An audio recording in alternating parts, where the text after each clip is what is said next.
not Atlanta? Well, in Dallas, we Why are not? free. We are free. You can go out at night. Dallas. An 8-year-old. I wouldn't let my 8-year-old child walk around at night with a gun. You know, that's fine. Okay. Dallas respects 2A. No, but Dallas does have objectively lower property crime than SF. In SF, you have very high trivial. You don't have very high violent crime in SF.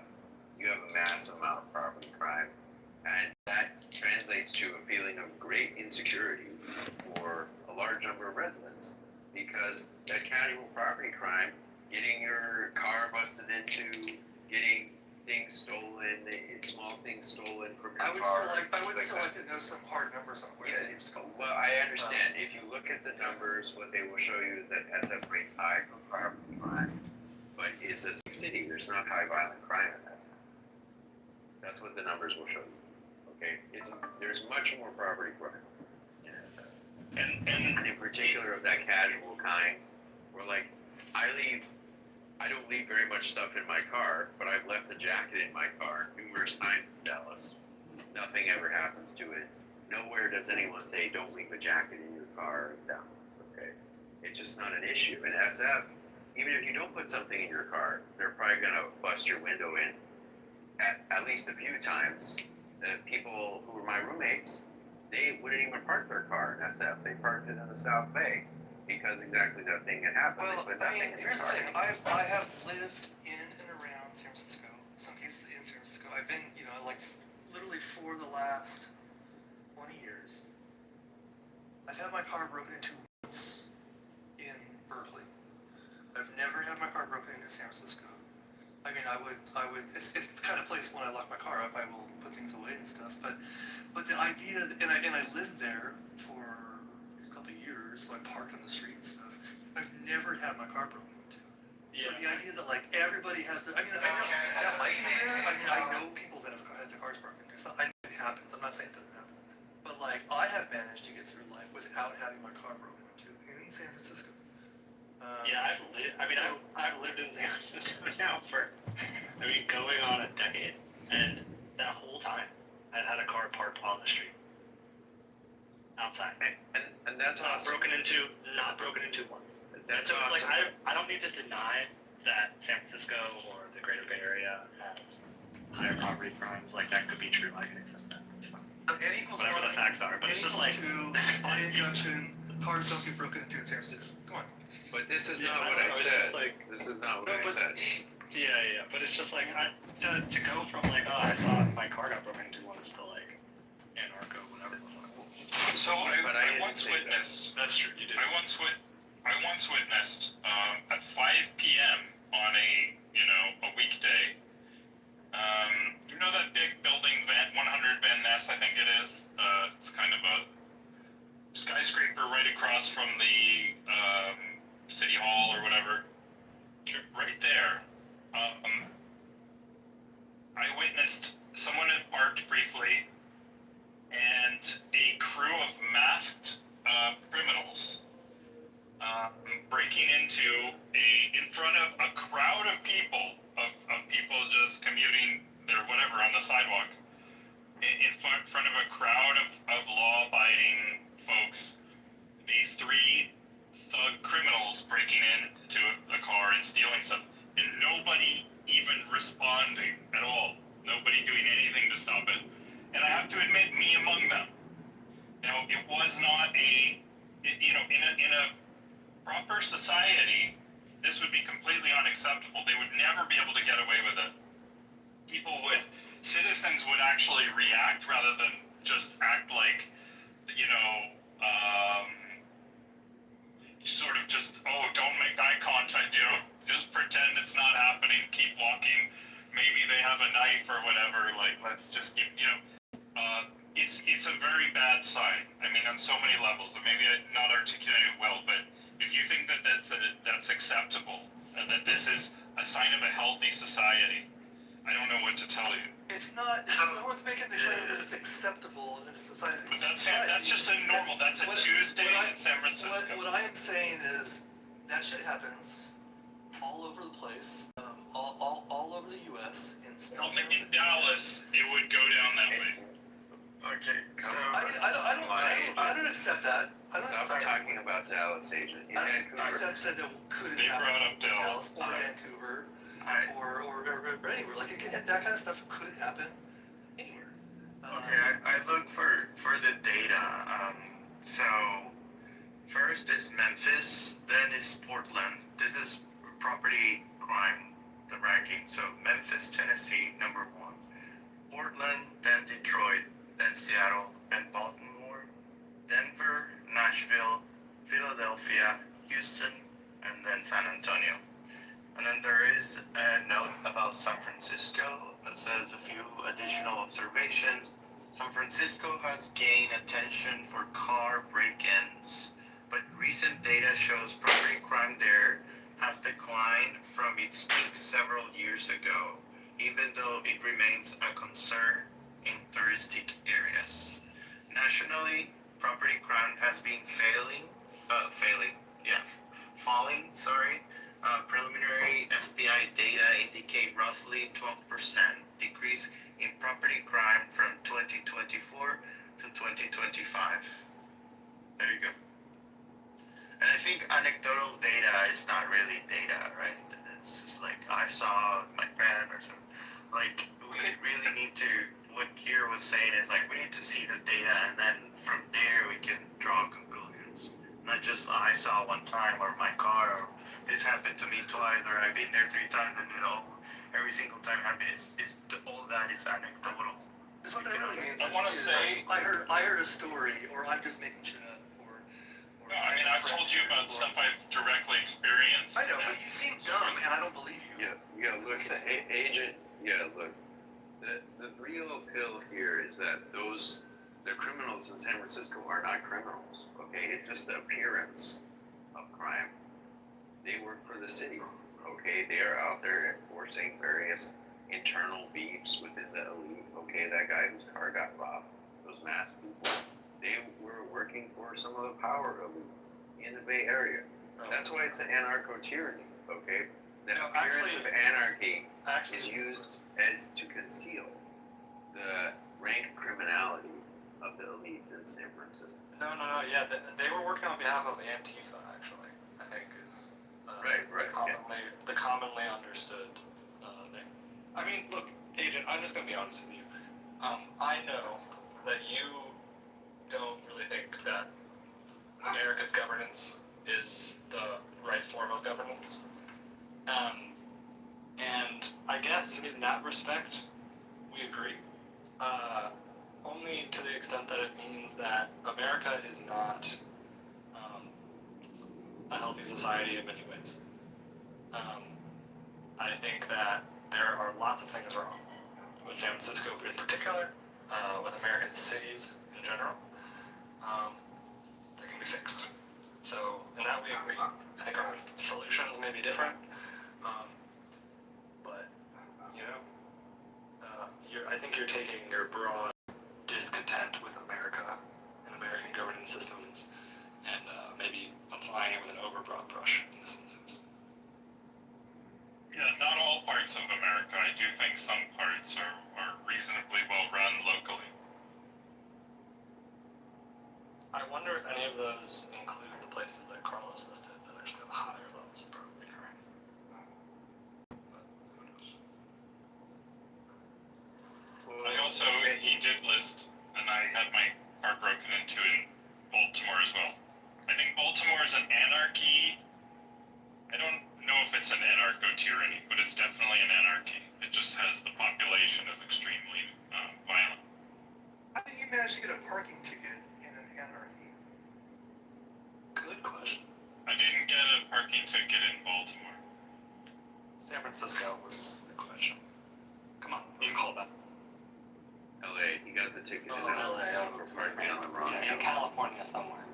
Yeah. But look, Agent, I mean, I'm really curious, actually, FCE, what are the things that you think are wrong about how San Francisco is run? How would you like to see it run better? This is really relevant for us here in Dallas, because we have many people who moved here from the Bay Area And I don't want us to make the same mistakes, you know, now that we're here. So what are some things that you think could be done differently? Well, they might not satisfy you. Like they're kind of mundane, to be honest, in many I don't cases. understand your point. Seriously, I don't for understand example, your point. So let's say our population is more. What does it have the to do with city anything? does not do a good job of publishing. I don't know.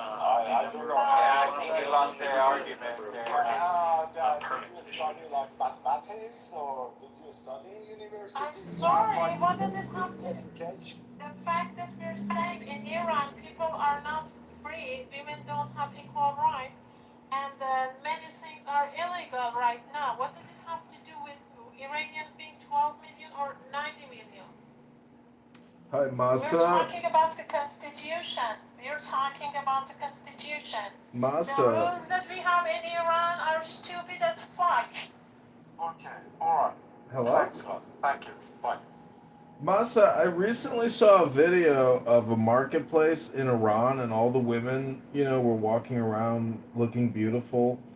And it seemed pretty open and free to me. I'm sure it's not like that everywhere, We but are open. We don't care about Islam. We don't practice Islam. That's why No, see, there is a confusion What you're here. saying, yeah, what you're saying There's a now, confusion. yeah, after Women Life Freedom movement in 2022, that one woman was killed in Iran because of not wearing properly the hijab properly after she was killed by moral police. Many people started protesting for like 6 months. They were in the streets, and many women went to streets and burned their hijab. There are videos of that. They started burning the hijab and they started saying that we don't want mandatory hijab. And after that, they refused to wear it in the streets and anywhere. But Islamic Republic, to silence that voice, they stopped the moral police for life, which is for now it's a few years. Not everywhere. But yeah, and not everywhere, but in like cities. And No, Tehran is fine. Tehran is fine. Yeah. they are Even in Tehran is not, it's fine. In some areas of the Tehran, I don't know if you have you see, but it is not the freedom in every aspect of the I wanted women's to life. say that. The thing is that not even a single part of the rules have changed. And people, women cannot go to universities, cannot go to government Women cannot go to buildings. universities. No, What do you mean? not very hijab. Oh, shut up. I'm saying that they can't go to universities without hijab. Yeah, be clear about that, please. If you let me speak and not jump in everything, I can explain what I mean. Just let me finish. And women, not even a single rule has changed. It is still considered mandatory for women to have hijab, but the moral police is not doing this as it was doing. It's not doing the same as it was doing before, because of the situation, because there is war, because there are a lot of other problems, and they don't want people to become even more angry. I hope you got your answer. Masha. And just wanted to recap what Maza said. So those video footages that you are seeing, that even before the women life freedom and some particular area of the Tehran, you could see that. But the problem is that that is not comprehensive rule change. There is no rule change in the constitution. Still, it is mandatory everywhere you go. It is just the civil disobedience of the people at some particular part of the Iran. It doesn't mean that the rule change. It doesn't mean that the brutality toward the women has changed. And it is one of million aspects of the women's life in Iran. It's not just that. There is lots of other discrimination. It doesn't mean that if some women at some particular part of the Iran, they freely dressed up, which I don't believe so. They're not freely. Maybe they don't have just a headscarf, and At the end of the day, you see that, oh, you say, oh no, it sounds like European. No, it is not. It is just one aspect from the video you see. You need to go through the details of the day-to-day life of them and see how they are living. What are the rules? What are the divorce rules? Millions of the others that is not, it is not within the time of this clubhouse to explain, but you can search it out. Alright, I'm Iranian boy. I'm And to Iranian add to boy. that, shut the fuck up. When you that? hear Did you someone believe that? speaking, you shut the fuck up. Disrespectful piece of shit. Oh, thank you And for by such the way- strong And moderation. by the way, to add one more thing to add is that now because of the situation, because of January massacre, and because of the ongoing war, Islamic Republic is trying to show off some they try to make and fabricate a view of Iran for the other parts of the world to say that this country is free, people have the freedom, and they're okay with this situation in Iran. So they keep filming. The women are in streets and happy. They have a happy life and everything to show it to the foreigners and tell them people in Iran don't have that kind of problems as you think, which is a lie. Because every day a woman chooses not to wear a hijab in Iran, that is a risk she is taking. She is taking the risk to end up like Mahsa Amini, being thrown into the bus, getting a seizure from being hit so hard into that bus that she dies at the police station. That is a risk that the women take themselves every day, and that is brave. Well, moderators, this But is. the law did not change ever. They did not change the law on hijab. Don't be fooled. Moderators, in America, we believe that the absolute rule of the state shall be a function of the absolute liberty of each individual will. So, from a female perspective, the will of your average Iranian woman should be equal with the will of the government. And that type of equality is true liberty, the value of the self. And unfortunately, Islam as a religion, as a dogma, suppresses the individual liberty and will and freedom of the women of Iran. And this is enough justification for revolution and war against the regime, suppressing the will of the beautiful women of Iran. That is true. And women of Iran, we were born in Iran, we were raised in this country. Everything in our life, we found a lot. From the time that we were teenagers in Iran, and then became adults in Iran, all the time we were fighting against everything, against discrimination, against million stupid rules. We did it, and they are still doing. We are not there anymore, but those women are still doing the same. They're fighting every day so hard, and I'm sure that they finally get the freedom.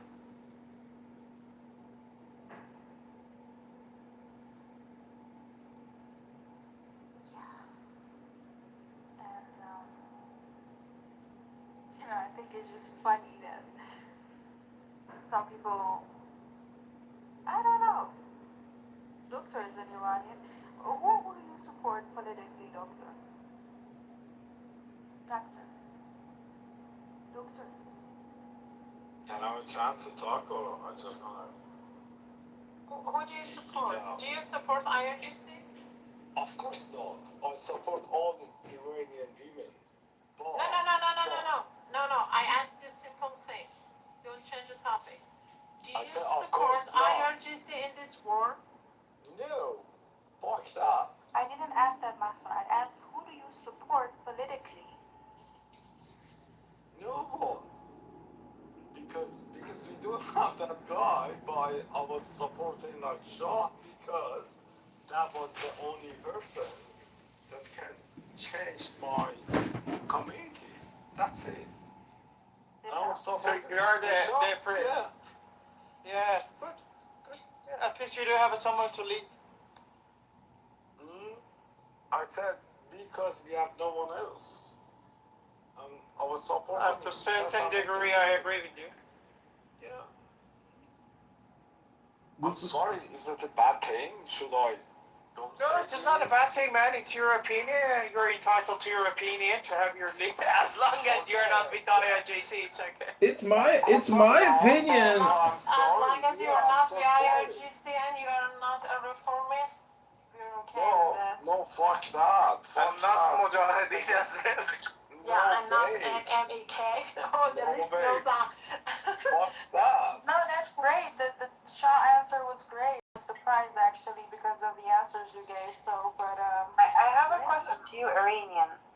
What's your position on those lefty activists trying to say, we don't want war on Iran because Iran is They're going to be silly.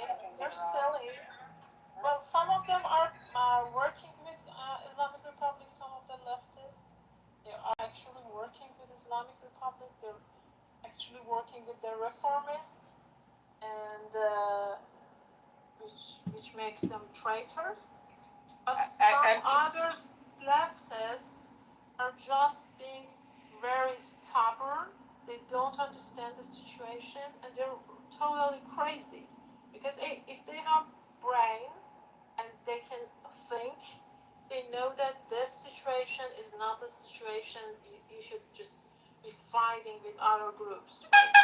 If you care about your country, you can keep fighting shoulder to shoulder with other people, and after Islamic Republic falls down, then there is election and you can choose the one that you want. But they don't understand this. Something simple as that. Master, can I be a like average guy? I have no political education. I have no education at all. Okay. Can I be an average? You've got no guy and educate. ask You've some got no questions? knowledge at all. What? What? You speak English? You say you got Yes. no education. So are you retarded?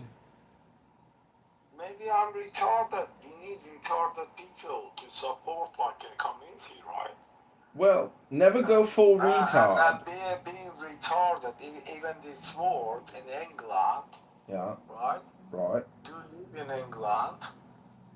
I doubt so. I doubt so. No, Probably. as you see in his profile picture is America. Okay. Yeah, probably. This word is banned in England. You cannot say that. Okay? Listen, I'm You very. cannot say retard in England. retarded. No, What the fuck? you cannot say that. The communist country. No, Not communist, but it's very inappropriate to say retarded because you could be offending Down syndrome What happens if you say people. retard? Excuse me, I have a question. What happens if someone in the UK says retard? you shouldn't say that. You shouldn't say that. No, That's the retard thing is about different this from country. retarded.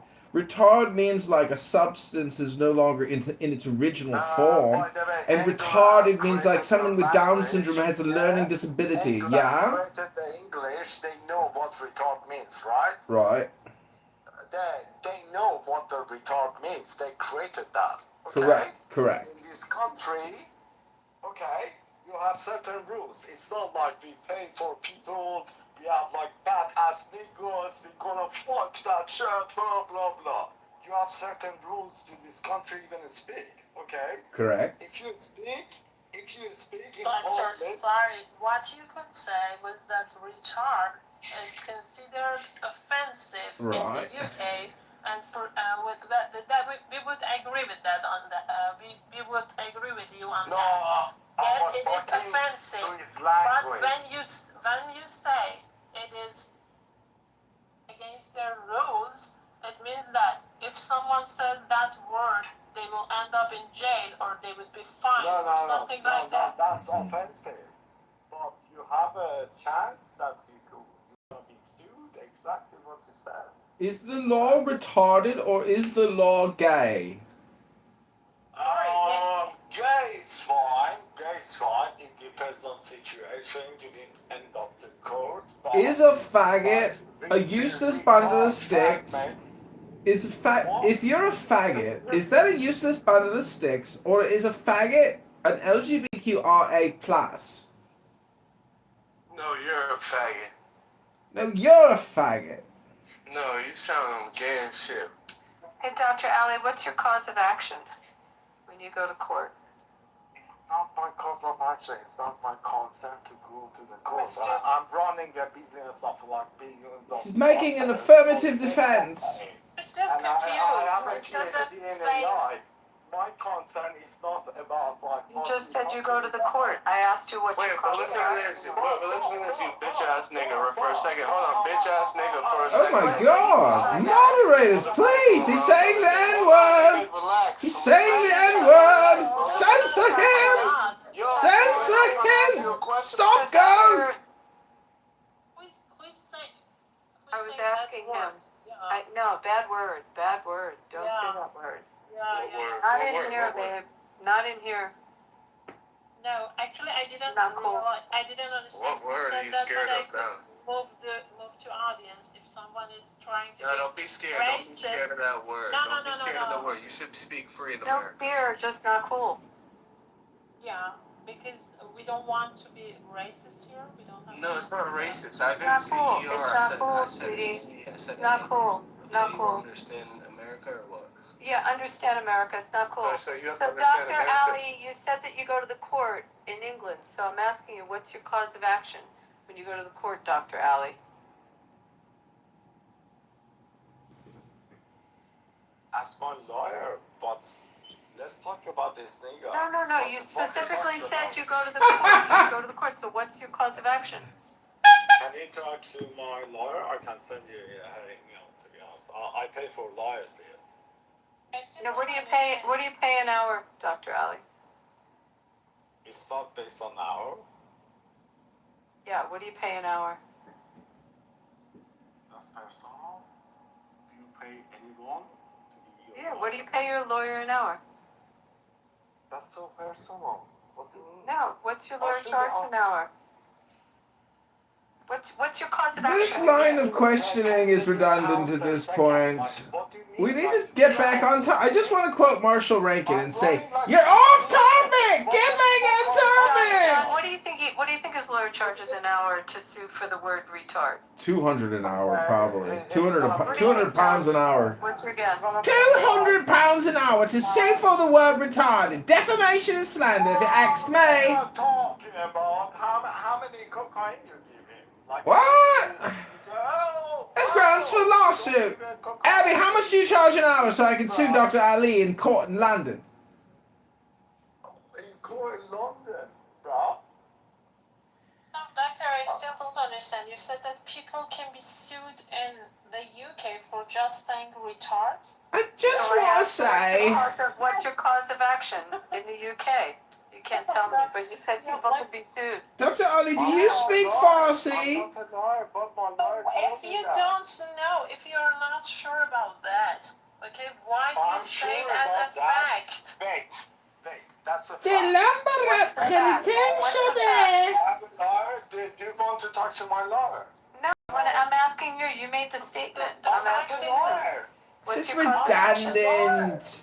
I This want is to talk to your lawyer redundant. right now. I want to talk to him right now. Let's get Yeah, back how on much does he topic. charge an hour? Or she? That I we do have all. ChatGPT too. But, okay? Dr. Ali G, do you use he leave? No, do you have He's a barrister here. or do you paying your solicitor? Which one are you paying? Solicitor, not my servant. And what are you paying an hour? It's getting off my company, not ours. Abby, don't you understand? This guy can't answer a question. So Obviously. please spare us the fifth or sixth time of the question. I just want to say to all the beautiful I think 'cause Persian he's women. retarded. I think we're Actually, in we were agreement on having a that. good conversation before doctor arrives. We were having a good We conversation. were, and I just want to. I want to say. I want to practice my Farsi and tell the beautiful ladies here. دلم برات خیلی تنگ شده. دلم برات خیلی تنگ شده. Oh my god.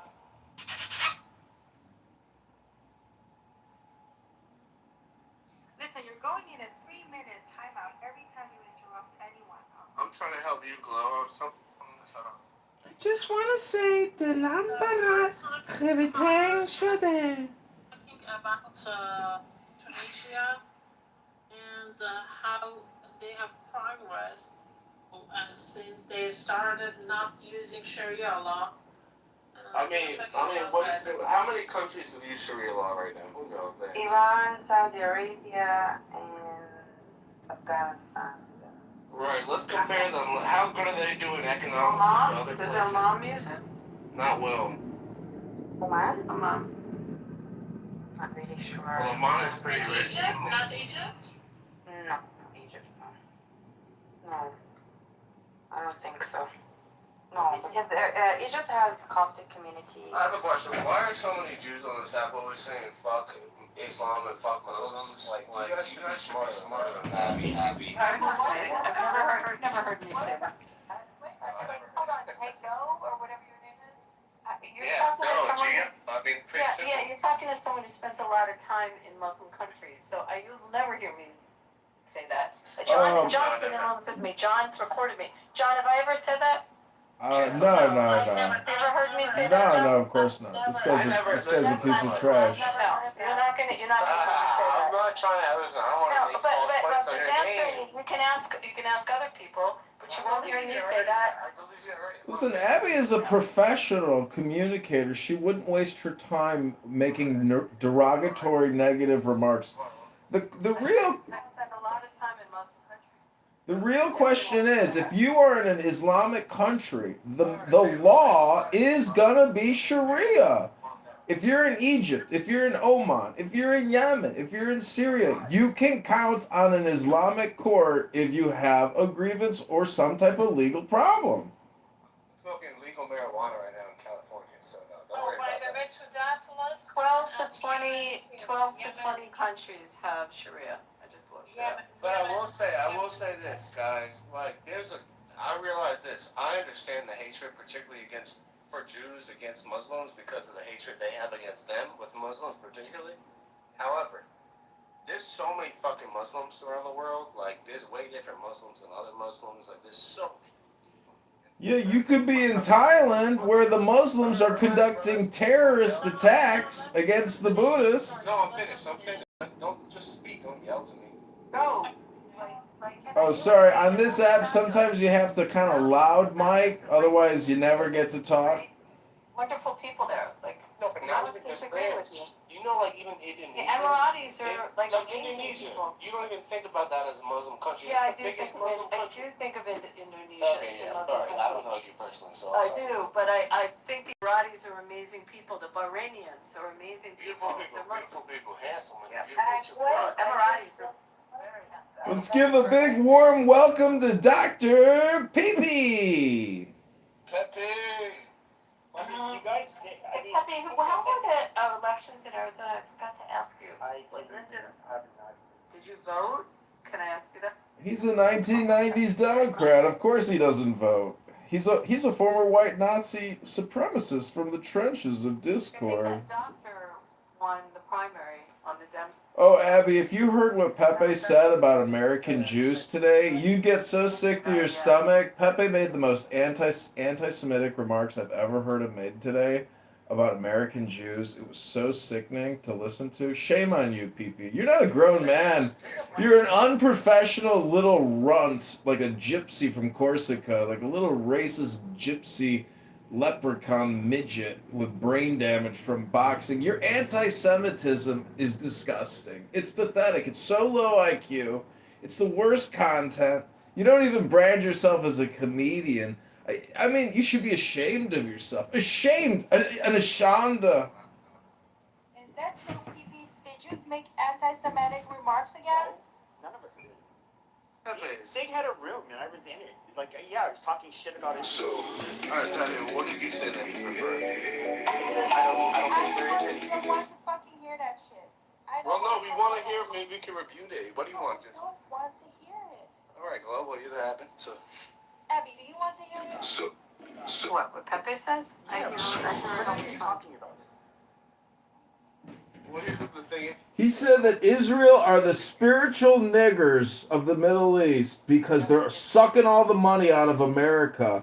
You're a piece of shit, Pepe. You better hope the Jewish Federation never catches you and puts you in court for defamation and slander. Because believe me, APAC and Abby here, a Democrat lawyer, they're going to sue you for all the Jew hate slander and racial hatred you stir up in a pot every day on this app, little More PP. likely, I'll probably meet him over a bowl of mishmash soup, so I don't think so. So Abby, where did you go in the Middle East? Me, I've been to Saudi several times. I really like it there, and I love the Emirates, and I really think Bahrain is beautiful. Those three countries. I've been to Jordan. I'm trying to think what other. You just Middle Eastern countries you're asking me? Yeah, Obviously, I've been to Israel like more than 50 times. I've been to areas that are now Egypt, but I went when they were Israel before they turned them over. The Sinai. Have you been And- to No, I have not. Interesting, Pepe. I want to fly on that airline, but I don't really have a desire to go there. But I would go back to Saudi anytime. I think it's a fantastic place. You don't know his name, then why are you bringing him up? The point is, the Qatari Airlines is flying in hundreds of people every day into Chicago. People are fleeing the Middle East by the thousands because of the war. John, let him talk. Okay, go ahead. I forget who his name is. He's pretty influential. I know he's friends with like Tucker Carlson, but he's really, you know who that Dan Bilzerian guy is? He's all, Yeah, he's a hardcore Nazi, just like you, Big house PP. here. He's running in a primary. Yeah, he's And- a fucking retard. Yeah, and do you know what he said? He said about his opponent, who's Jewish and heavy set. Oh, he said, horrible. yeah, Randy. He said he's too fat to fit in the oven. That's what he publicly said. He's a low IQ. Yeah, he's very low IQ, and Randy will beat him in that primary. Not worried about that. But so there's fuck, I'm trying to think who it is from Qatar. He's like friends with them, and he kind of, there's like obviously a lot of influence. I think even that guy Sneeko, he's like a young, I've never watched any of his shit. He's just a young shit, but he converted to Islam. He's an American, very popular influencer. But that Dan Bilzerian guy, I guess like that Qatari, he would fly him out on private jet out to Qatar. I think he lost a lot. He's getting sued by a number of people. His family had money, and I think he went through a lot of it, and he's got a lot of litigation against him. But I think he lost millions. I think his dad wasn't his dad like a scam artist? I don't know the No. whole story, but I know he had like a very ugly big house here. I don't know if it finally sold or not.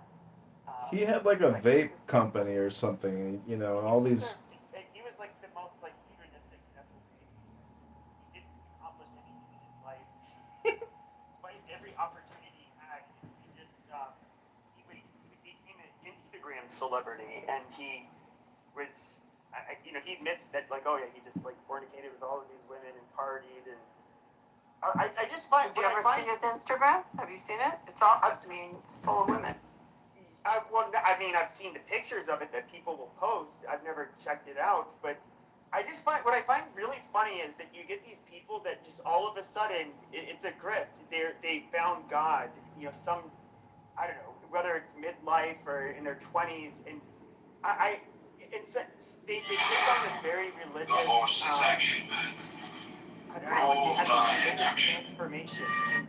They shun like how they used to behave, but I just always find that ironic because being raised Catholic, going to Catholic school, all that. I know people who've been religious their whole fucking lives. They don't say the shit that he says, or they don't. I can't help but think it's just like making it. Pepe, why don't you just cite something specific from his X account? Because I've looked at it extensively. I've commented extensively. He knows who I am because I personally, verbally insult him. He is one of the dumbest human beings, and the shit he writes is so stupid and offensive and racist and bigoted, xenophobic, evil, pathetic.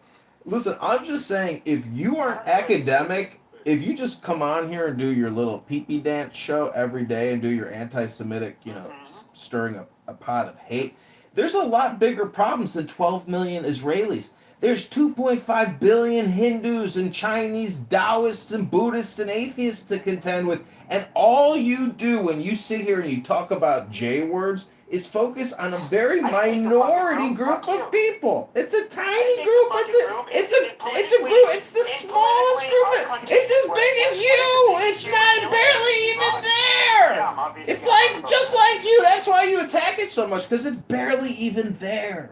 And the criticism it gets is so hypocritical and stupid. And all these anti-Semitic racists, they've never even read a Jewish philosophy book. Goddamn! You're taking the Lord's name in vain? Listen, Dr. Peepee, try reading a book! Go to the gym, Dr. Peepee. Read a book. Do something with your life. Get that fake spray tan off and get a real tan. I am complete. All of your time. You never got a spray tan in my life. Now, when it comes to, what do you do with your time besides record news, like with 15 different fucking phones and live stream it? Like okay, you're really productive, amazing. I know you're trying to be funny, but it's sometimes it's just like really grating and annoying. What is the argument? I don't understand. He's just an idiot. Hey Tala, by the way, what a beautiful mezza table. Thank you. I love food. Next to it, a drink, like a raki or uza, would be fantastic. Doctor, can you try again if you want to come up with something? And Abby, sir, I want to ask you, Abby, what kind of law are you practicing? Not anymore, but I was corporate. Corporate. And for a specific industry, but I don't really want to dox any more than I need to. It's nice. I'm studying actually law. You are? What area are you interested in? Family. Oh, ouch. Ouch. I feel like a family. Stressful. Are you in a, this is going to sound personal. Are you married? No.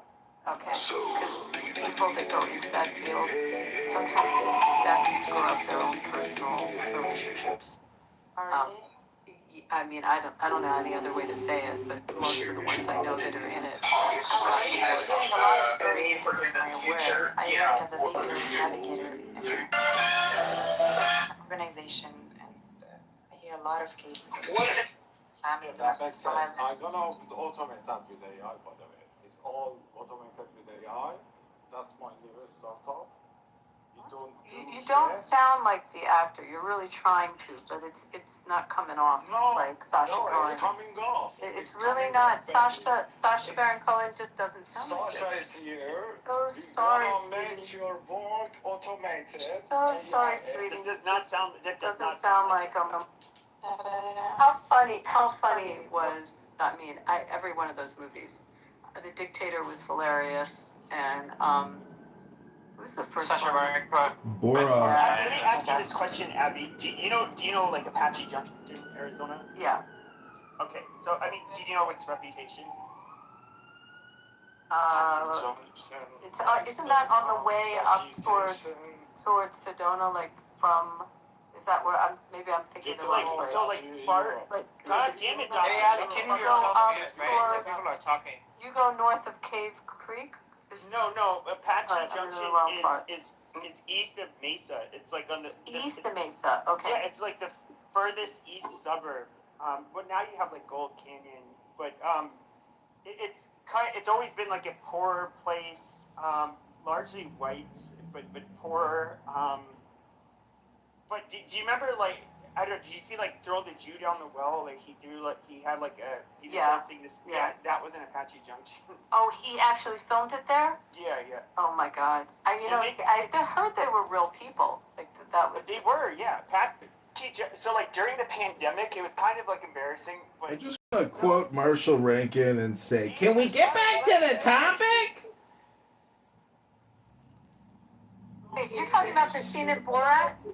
Yes, the scene in Borat Was filmed there. Unbelievable. Yes, it was sung there, and like, look, a lot of these people were like missing teeth. They were like simple people, and I don't know that they even really understood what they were singing.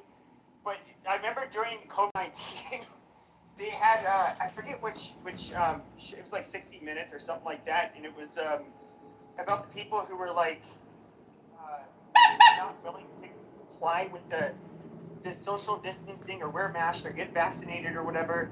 And these people were like pulling up in a rally, and they had like, you know, Nazi stickers and flags.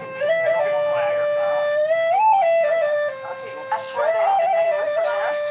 Yeah, this was in a Patrick Jackson. We want to hear that. Who the fuck are you? We want to hear that. Shut up. Big face, you know, like you were this discussion. That's hilarious. I don't even know what's going on. Who are these retards speaking? I don't know. I moved him to audience. Please don't Don't bring him up. No. Thank you so much, moderators. This is Ein. I want to quickly interrupt Pepe's pathetic, boring story. I'd like to play a song for the people of Iran so they can all find peace, joy, and strength. It's titled, Pepe is a retard faggot. Faggot retard.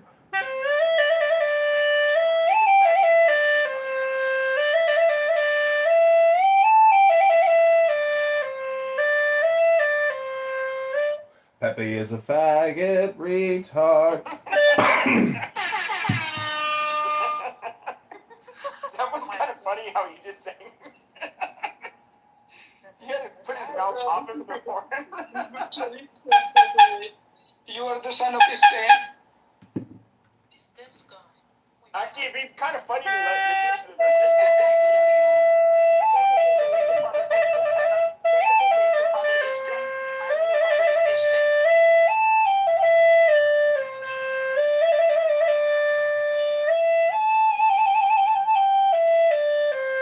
Pepe is a faggot retard.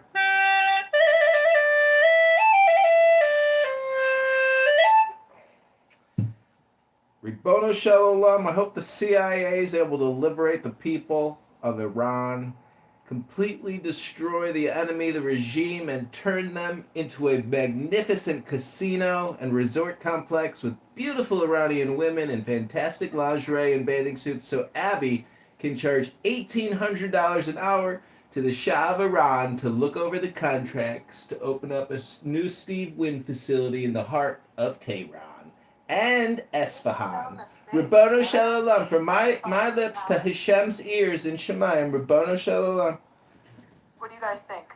The palace be a great, I mean, it's a big palace, right? You mean the place that he's Not the Shah, the Ayatollah's palace. Yeah, the one, the dead Ayatollah's palace. Yeah, the first Ayatollah, you mean? Right. Khomeini, like, that would be great to turn into resort property. Yeah, a casino. That's the strategy that Bally's is following. Abby, did you know in Chicago, we're about to open up one of the largest casinos in the country in downtown Chicago, a new Bally's casino? Did you know that, Abby? I actually know a lot about that company, John.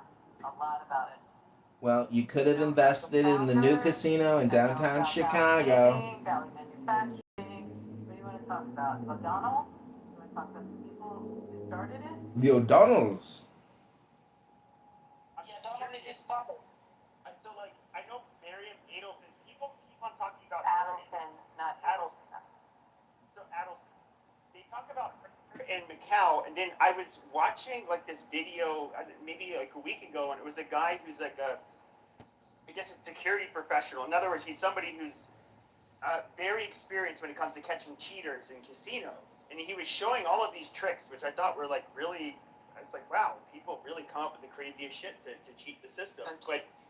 But he's somebody who I guess primarily spent his time in Vegas, but he was also working in Macau. And I guess, like, how does Adelson, how did Westerners get a foothold into You really want to hear resorts this? in You want to hear Macau? the story? From the beginning? Yeah, I have no idea. So, all right, if I start boring you, you guys can stop.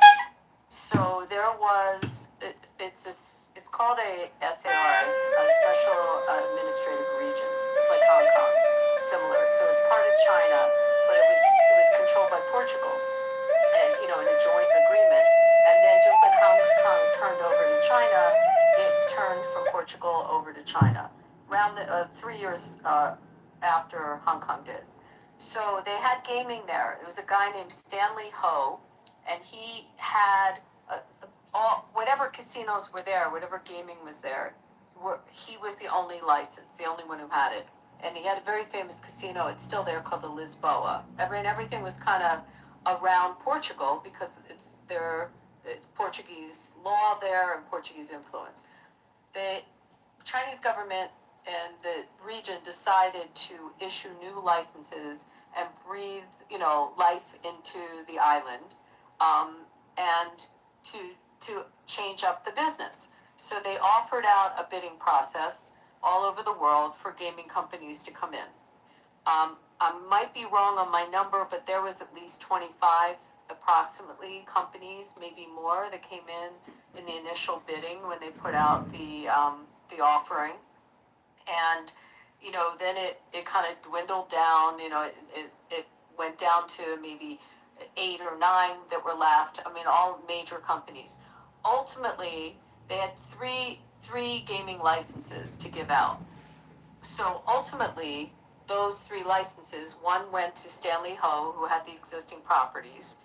The other one went to Wynn Resorts, and the third one went to Las Vegas Sands, which was controlled by Sheldon Adelson at the time. They all did sub-concessions, meaning they sold a concession of their license to other companies. So essentially, you ended up with 6 licensed gaming companies that were initially coming in. You following me so far? Yeah. Stanley Ho had a very checkered company, very, like triad and organized crime and all kinds of issues with it. So none of the U.S. companies that were licensed in the U.S. wanted to have sub-concessions from him, and also the other 2, Wynn and LVS, needed to distance themselves from him. That's a side note because that plays into how MGM got there. Because Stanley Ho's daughter, Pansy Ho, got his sub-concession, and ultimately it went to MGM, who had to show that they have dealings with organized crime, and they had an ownership in a New Jersey casino, and New Jersey basically kicked them out of New Jersey, and you know how big MGM is, because at the time, because they were in dealings with Pansy Ho. You following me so far? So there was that was kind of laying out what was about to happen. Then U.S. companies went in. They actually built land. So filled what's totally illegal to do in the U.S. They actually filled where there was water and created land masses where the main areas, the Cotai Strip, which is where the Venetian and several of the pieces of property that he had. And then in Old Macau, where the original sands went up before the Venetian was built in Macau. So then it became, how do I say this, like beyond a cash cow, like money you can't even imagine. So this is a statistic, you can Google it, you can read about it, but one casino of the many casinos that are there, in one night, more money is dropped than all of the Las Vegas Strip, all of Las Vegas combined. One night in one casino there. That's how much money was getting wagered. When you gamble there, if you're playing blackjack, there could be 8-10 people behind you betting on your bet. It's kind of insane, but it's like almost a religion in a sense. You can in bet that culture. on bets. You can bet on bets. So they also had a very high gaming tax, like 40-some%. And then there's they had these VIP rooms where the junketeers would be making a percentage of the beds also. So it gets a little more complicated. But anyway, long story short, it's very built. That's how the U.S. companies came in. And now there's, then the sub-concession was an Australian company. I don't know if you ever heard of Kerry Packer. And anyway, Crown. But sub-concessions came in and built up. I mean, the Venetian there, the one in Vegas, it dwarfs the one in Vegas. It's huge. Anyway, it's very, very successful, and it's what made these companies trade high. I mean, as Vegas changed and became more hospitality, gaming was much bigger there. And then obviously LVS opened up the major casino in Singapore to expand the Asian gaming. That's kind of a nutshell on it.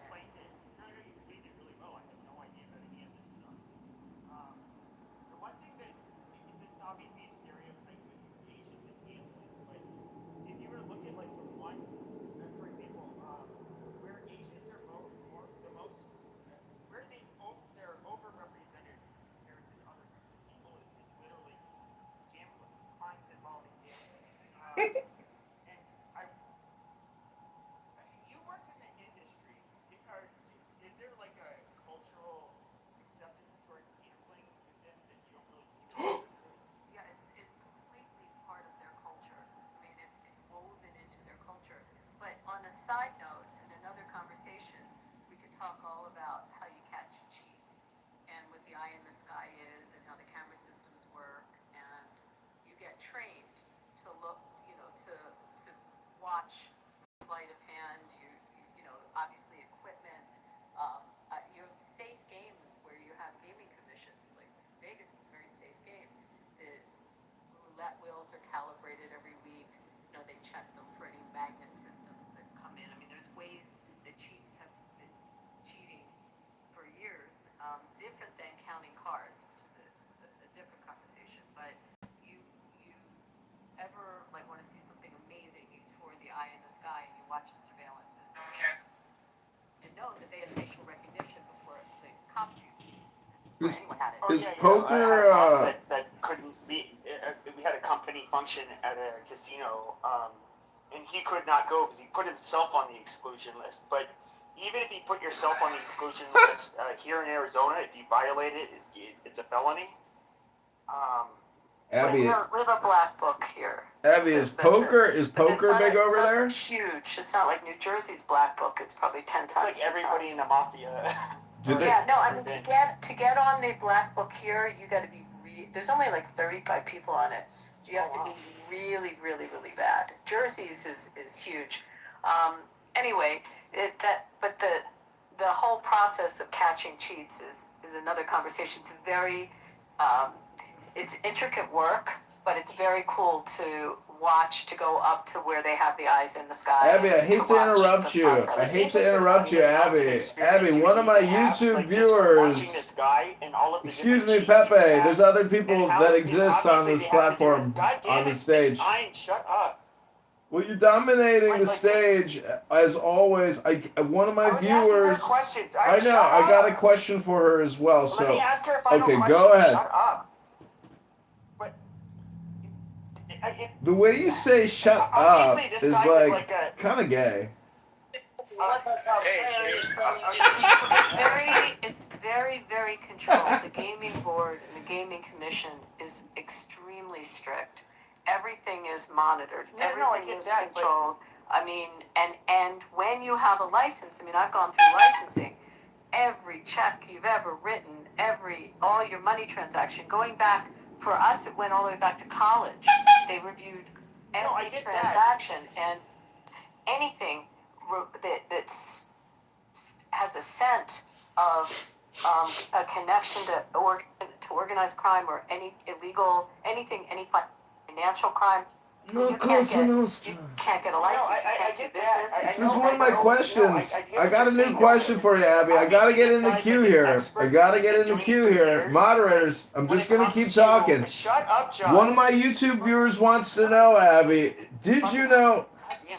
Did you know Sam Rothstein? Ace Rothstein. But, okay, so this guy was obviously, they brought him on because he's, I'm guessing, like a very well-respected and experienced, security guy that can catch the cheating. But it seems like the methods are they're so subtle and so advanced that the learning curve to be able to detect who's cheating would be like, that must be a really hard job to be able to catch these. You can take, it's funny that you say that because we toured, it was about a year and a half ago, we toured the Eye in the Sky at one of the properties because we were looking at one of the systems that they use for other security needs for something unrelated. And they were saying that it's like it was like a month that you could take this class. It was a month long.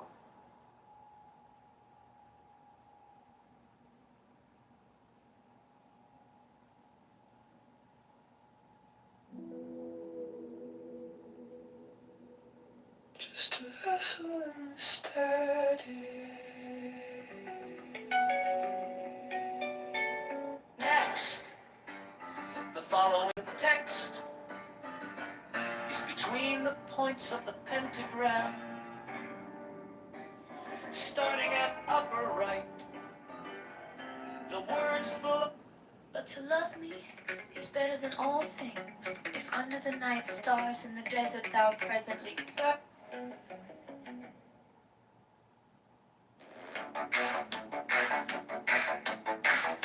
Watermelon rainbow. Watermelon, rainbow, watermelon, rainbow,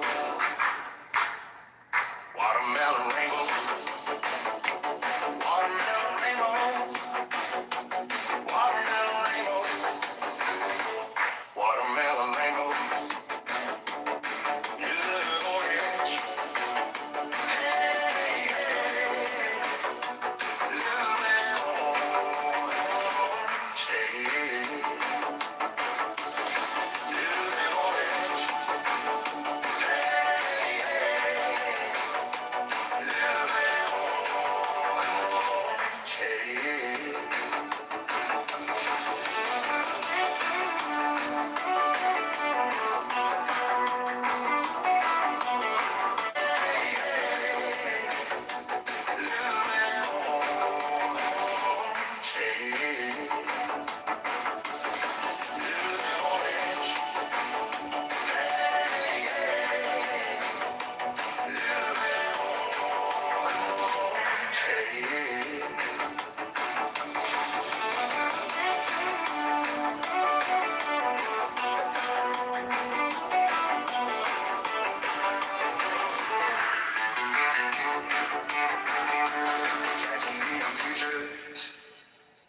Catching neon futures, catching neon futures, catching neon futures. Living orange. Hey, hey, living orange. Hey. He kneel adore, rises, turns, shows the cup to the people, turns, replaces the cup, and adores music. For this is the covenant of resurrection. He makes the 5 crosses on the priestess.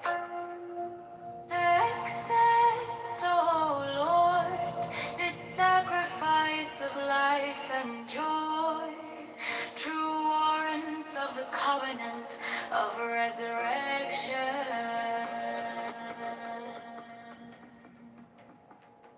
The priest offers the lance to the priestess, who kisses it.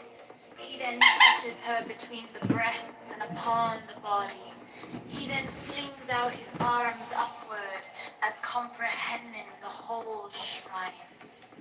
Let this offering be borne upon the waves of aether to our Lord, and Father the Son that travelleth over the heavens in his name on. He closes his hands, kisses the priestess between the breasts. breast and makes 3 great crosses over the pattern. The cup himself, he strikes his breast. All repeat this action. Hear ye all, saints of the true church of old time, now essentially present, that of ye we claim heirship, with ye we claim communion, from ye we claim benediction in the name of Yahweh.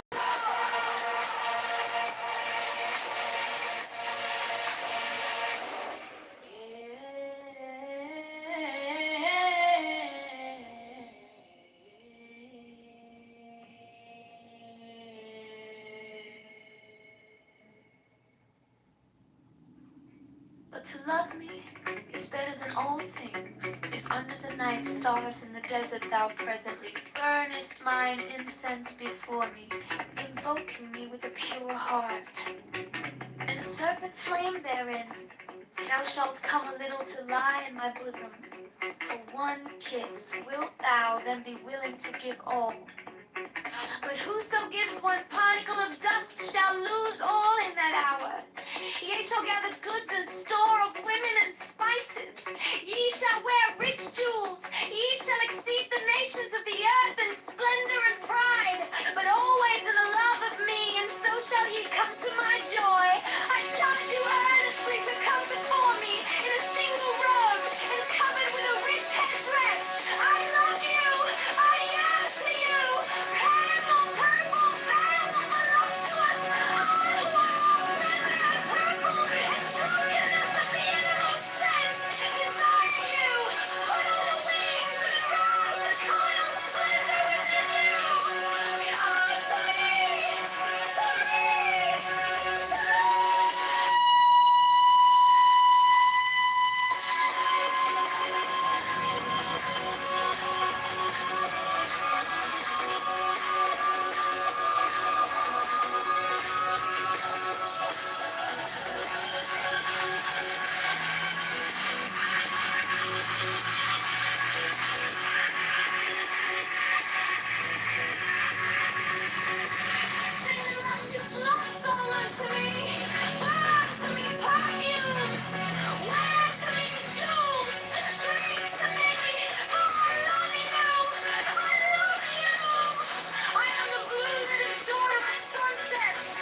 You said elections coming Tuesday.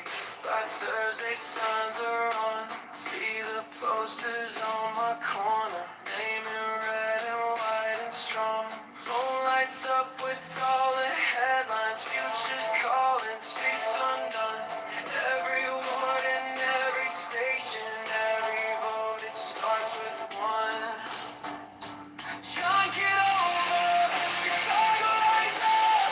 Go to Chicago, man.com. Make it count. Time to stand up. John, get over. Shaking it up. Tax reform for every black inside. Liberate and lift us up. Get over.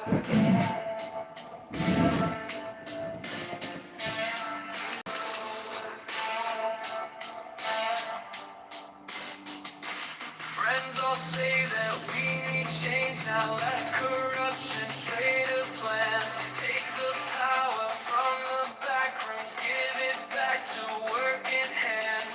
Every train in every schoolyard, every small shop on the block needs a leader for this city.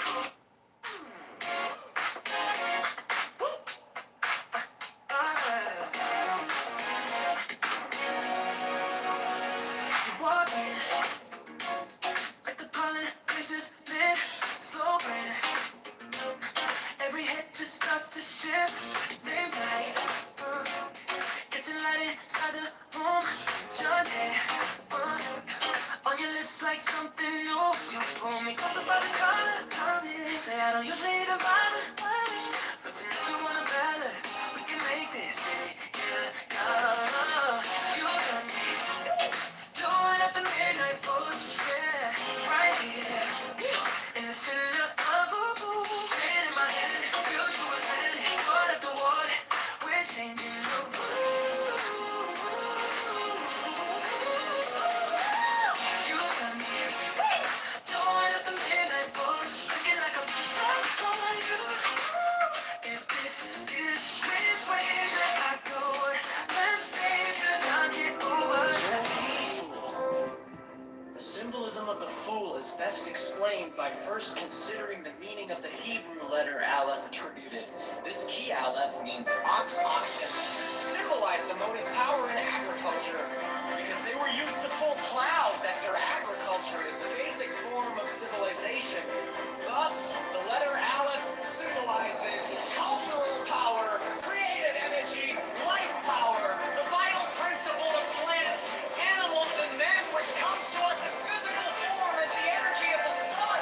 This principle is also called life. Breath. It is the Greek pneuma, the Sanskrit prana, the Hebrew ruach, the Latin spiritus. Literally, these words mean breath. Secondarily, they refer to the spirit or all-pervading life, energy. This meaning is substantiated by the title. For fool is derived from the Latin follis, meaning a bag of wind. Thus the fool symbolizes that which contains air or breath. The number 0 carries this idea a step farther. It is a symbol of the limitless, unconditioned life. The 0 is shaped like an egg. Hence it symbolizes that which contains all of the potencies of growth and development. Occultists will understand that we refer to the cosmic egg, and to the ring, pass. Not.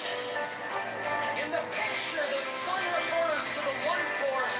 It is white to indicate that it is the universal radiant energy which is concentrated. To speak what it will, to write what it will.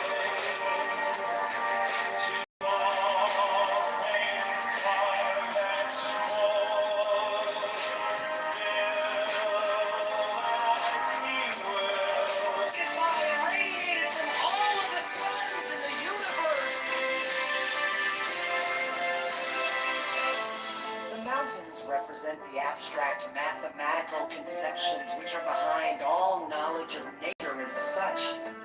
They are cold and uninteresting to many, but the melting of the snow upon the peaks feeds the streams that make fertile the valleys below. So will the principles of ageless wisdom feed your consciousness and make fertile your mental imagery, thus transforming your life. The world is eternal youth. He shows that the one force never ages. It's always at the height of its power. His attitude expresses confidence and joyful aspiration.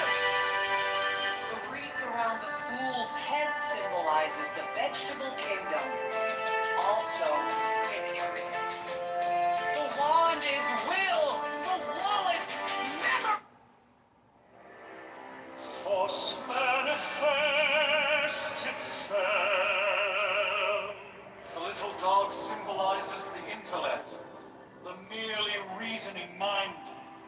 He is a faithful companion, but must have a master.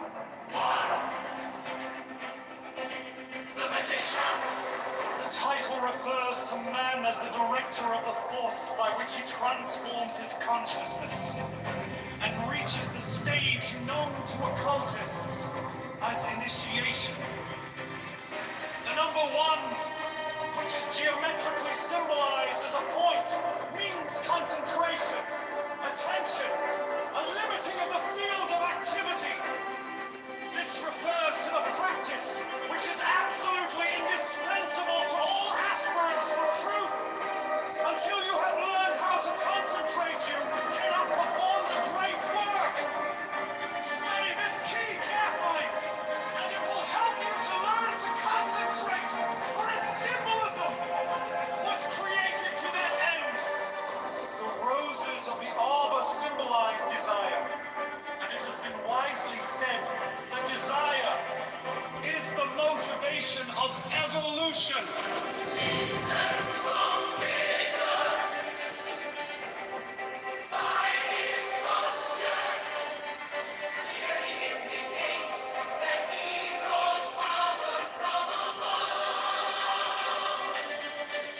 This is a central point of occult doctrine, because you cannot even begin to use the subtler forces of nature until you realize that you do nothing of yourself, but simply act as a channel through which the life force expresses itself.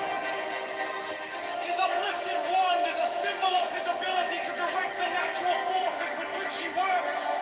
Also of the Hermetic axiom, that which is above is as that which is below. The horizontal H represents dominion, strength, and control, and is also the mathematical sign of infinity. The magician's left hand points to the ground in the gesture of concentration. The black hair bound with a white band symbolizes the limitation of ignorance by knowledge. The red rose is action and desire. The white undergarment, symbolizing wisdom, is encircled with the serpent of eternity. The table is the field or attention, which is the workbench of the magician. The implements are the wand, cup, sword, and tentacle. They represent fire, water, air, and earth. Also will, imagination, action, and physical embodiment. The garden is the subconscious mind which is cultivated by the acts of attention of the self-conscious mind. From this garden spring all of the powers of subconsciousness. Lilies, because they are white and six-petaled, represent the abstract perception of truth, as well as the cosmic laws and principles by which the universe is sustained.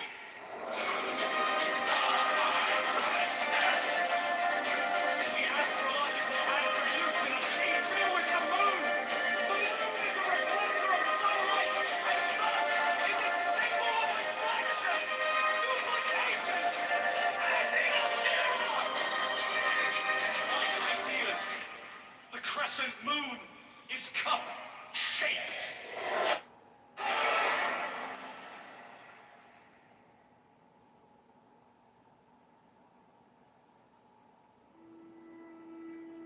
This garden has a close connection with the faculty of reason.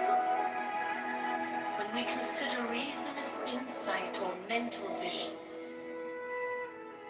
physical sight is also meant here, and the orange background is symbolic of the sun, source of the light by means of which we are able to see.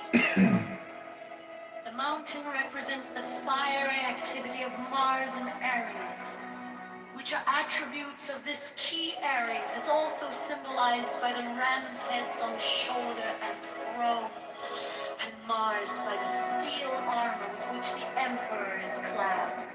The 12 points that ornament the helmet are also astrological. The globe is a conventional symbol of dominion. This globe and cross, like the circle and toe and the scepter, symbolize the masculine and feminine potencies of the radiant mental energy, or life force. The purple flops over his armor hint at his rulership, since purple is the color of royalty. This garden has a close connection with the faculty of reason.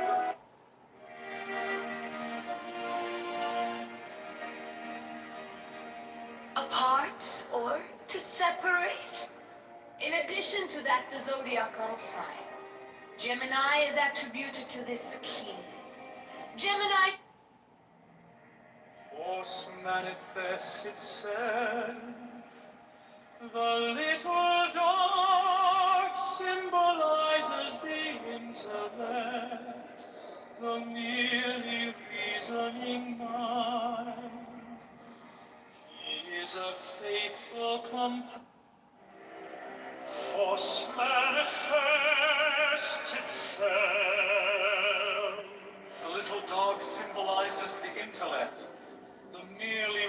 enlightening mind. He is a faithful companion, but must have a master. The magician. The title refers to man as the director of the force by which he transforms his consciousness and reaches the stage known to occultists as initiation. The number 1, which is geometrically symbolized as a point, means concentration, attention, a limiting of the field of activity. This refers to the practice which is absolutely indispensable to all aspirants for truth. Until you have learned how to concentrate, you cannot perform the great work. Study this key carefully, and it will help you to learn to concentrate, for its symbolism was created to that end. The roses of the arbor symbolize desire, and it has been wisely said that desire is the motivation of evolution.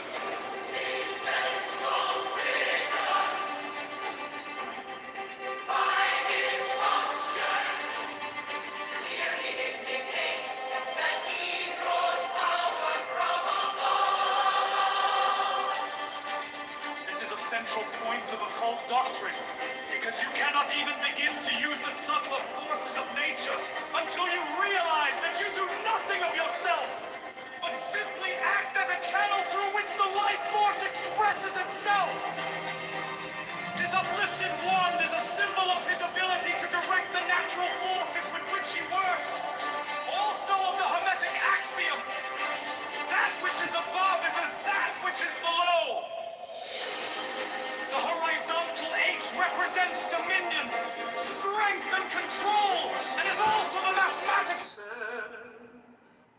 The little dog symbolizes the intellect, the merely reasoning mind.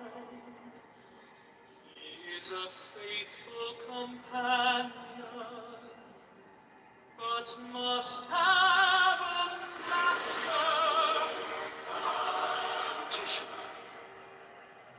The title refers to man as the director of the force, by which he transforms his consciousness and reaches the stage known to occultists as initiation. The number 1, which is geometrically symbolized as a point, means concentration, attention, a limiting of the field of activity. This refers to the practice, which is absolutely indispensable to all aspirants for truth. Until you have learned how to concentrate, you cannot perform the great work. Study this key carefully, and it will help you to learn to concentrate, for its symbolism was created to that end. The roses of the arbor symbolize desire, and it has been wisely said that desire is the motivation of evolution. The central figure, by his posture, clearly indicates that he draws power from above. This is a central point of occultic doctrine, because you cannot even begin to use the subtler forces of nature until you realize that you do nothing of yourself, but simply act as a channel from which the life force expresses itself. His uplifted wand is a symbol of his ability to direct the natural forces with which he works. Also of the Hermetic axiom, that which is above is as that which is below. The horizontal 8 represents dominion, strength, and control, and is also the mathematical sign of infinity. The magician's left hand points to the ground. Yeah, I think this last song concentration. Not once. Black hair bound with a white bird symbolizes the limitation of ignorance and knowledge. The red rose is action and desire.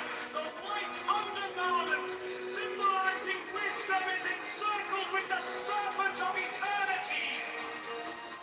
The table is the field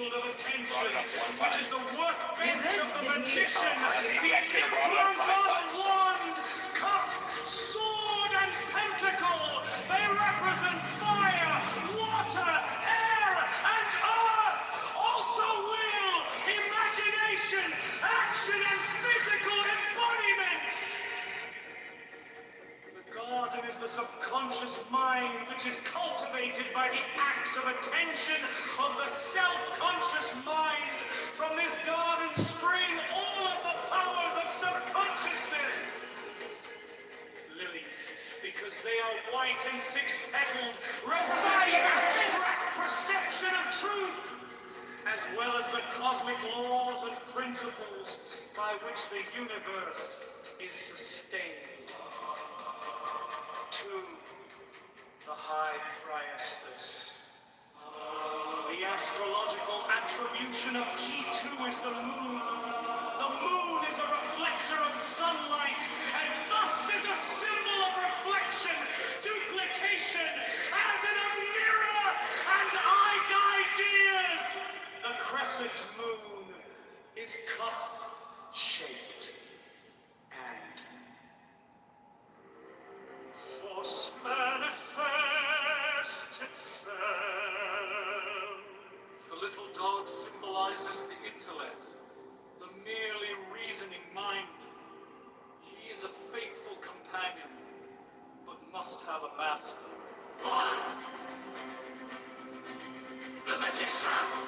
The title refers to man as the director of the force by which he transforms his consciousness and reaches the stage known to occultists as initiation. The number 1, which is geometrically symbolized as a point, means concentration, attention, a limiting of the field of activity. This refers to the practice which is absolutely indispensable to all aspirants for truth. Until you have learned how to concentrate, you cannot perform the great work. Study this key carefully, and it will help you to learn to concentrate, for its symbolism was created to that end. The roses of the arbor symbolize desire, and it has been wisely said that desire is the motivation of evolution.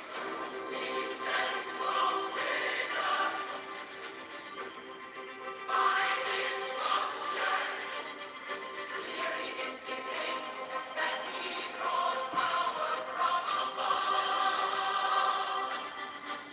This is a central point of occult doctrine, because you cannot even begin to use the subtler forces of nature until you realize that you do nothing of yourself, but simply act as a channel through which the life force expresses itself.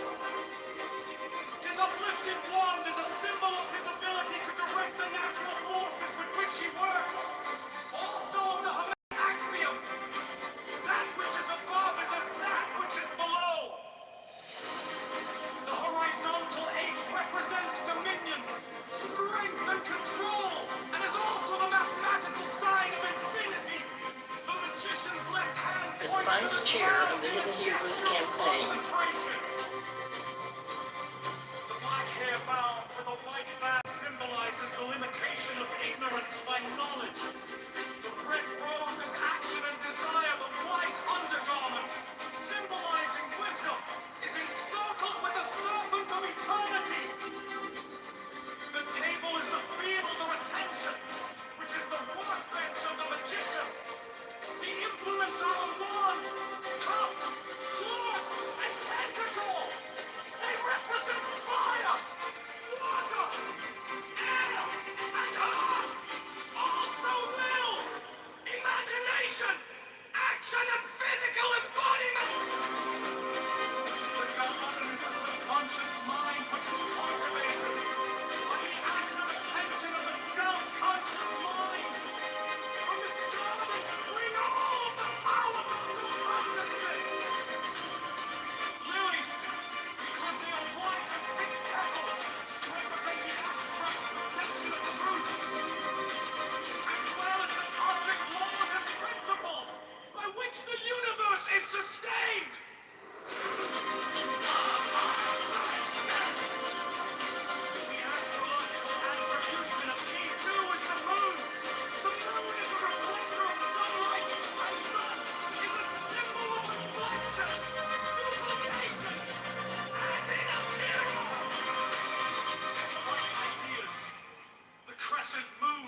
manifests itself.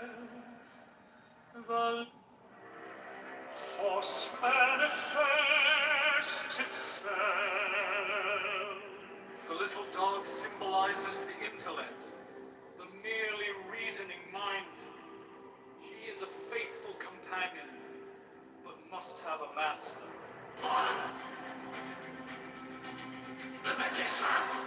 The title refers to man as the director of the force by which he transforms his consciousness and reaches the stage known to occultists as initiation. The number 1, which is geometrically symbolized as a point, means concentration, attention, a limiting of the field of activity. This refers to the practice which is absolutely indispensable to all aspirants for truth. Until you have learned how to concentrate, you cannot perform the great work.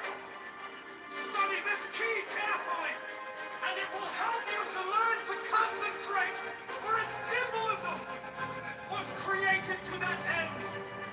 The roses of the arbor symbolize desire, and it has been wisely said that desire is the motivation of evolution.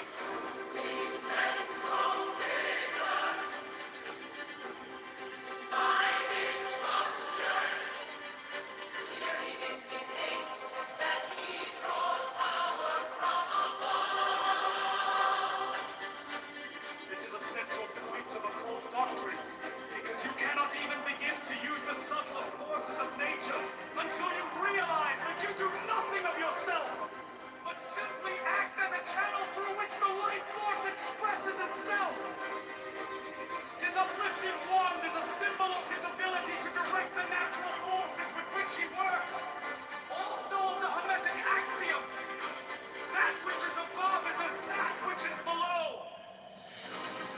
The horizontal 8 represents dominion, strength, and control, and is also the mathematical sign of infinity. The magician's left hand points to the ground in a gesture of concentration. The black hair bound with a white band symbolizes the limitation of ignorance by knowledge. The red rose is action and desire. The white undergarment, symbolizing wisdom, is encircled with the serpent of eternity. The table is the field of attention, which is the workbench of the magician. The implements are the wand, cup, sword, and tentacle. They represent fire, water, air, and earth. Also will, imagination, action, and physical embodiment. The garden is the subconscious mind which is cultivated by the acts of attention of the self-conscious mind. From this garden spring all of the powers of subconsciousness. Lilies, because they are white and 6 petals, represent the abstract perception of truth, as well as the cosmic laws and principles by which the universe is sustained.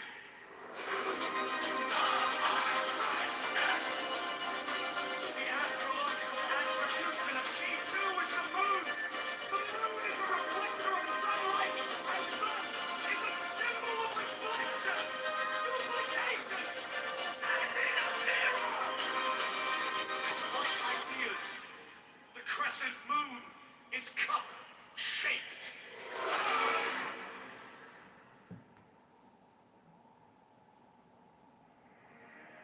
Force manifests itself.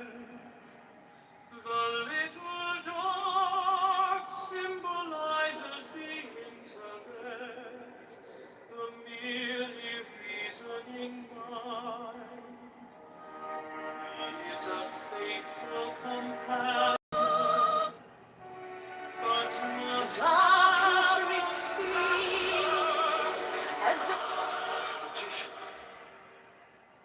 The title refers to man as the director of the force, by which he transforms his consciousness and reaches the stage known to occultists. This card has a close connection with the number 1 is geometrically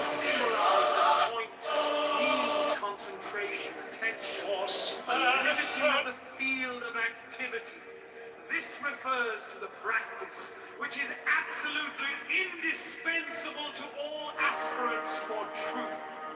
Until you have learned how to concentrate, you cannot perform the great work.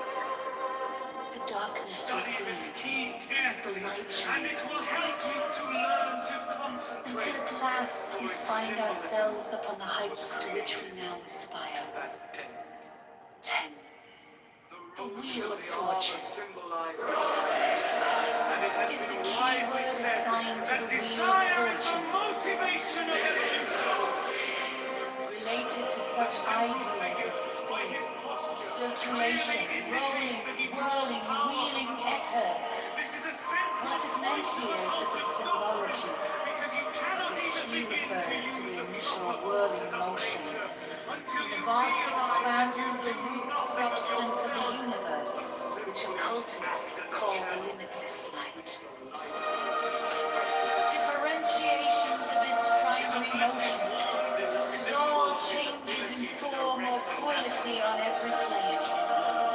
The title refers to the attribution to this key of the pair of opposites, cavity.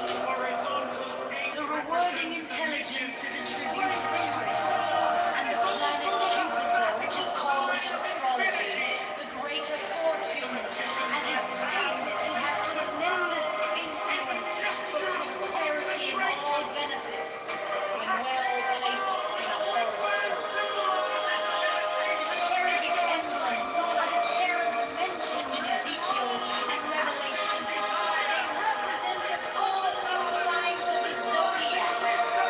The wheel itself is the symbol of the whole cycle of cosmic expression. The yellow serpent, whose movements suggest vibration, represents the evolution of the cosmic radiant energy from fallout into matter.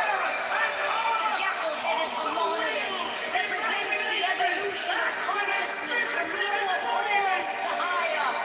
Finally, the Sphinx typifies the real soul of man and finished its evolutionary journey in this cycle Of subconsciousness.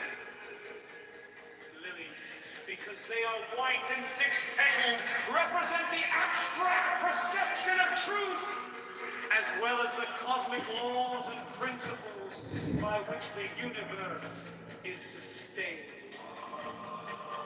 2. The High Priestess. The astrological attribution of key 2 is the moon. The moon is a reflector of sunlight, and thus is a symbol of reflection, duplication, as in a mirror, and ideas. The crescent moon is cup-shaped and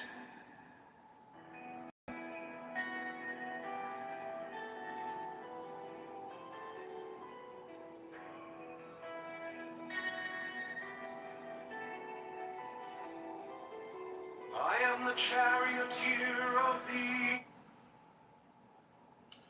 Hey Beaver, I heard you're the problem. And I saw a video of this kid, Nolan Wells, on the back of a boat having a good old time on a river. And I suspect no foul play. That man seemed to be like a part of the crowd. Unfortunately, accidents do happen. Hello?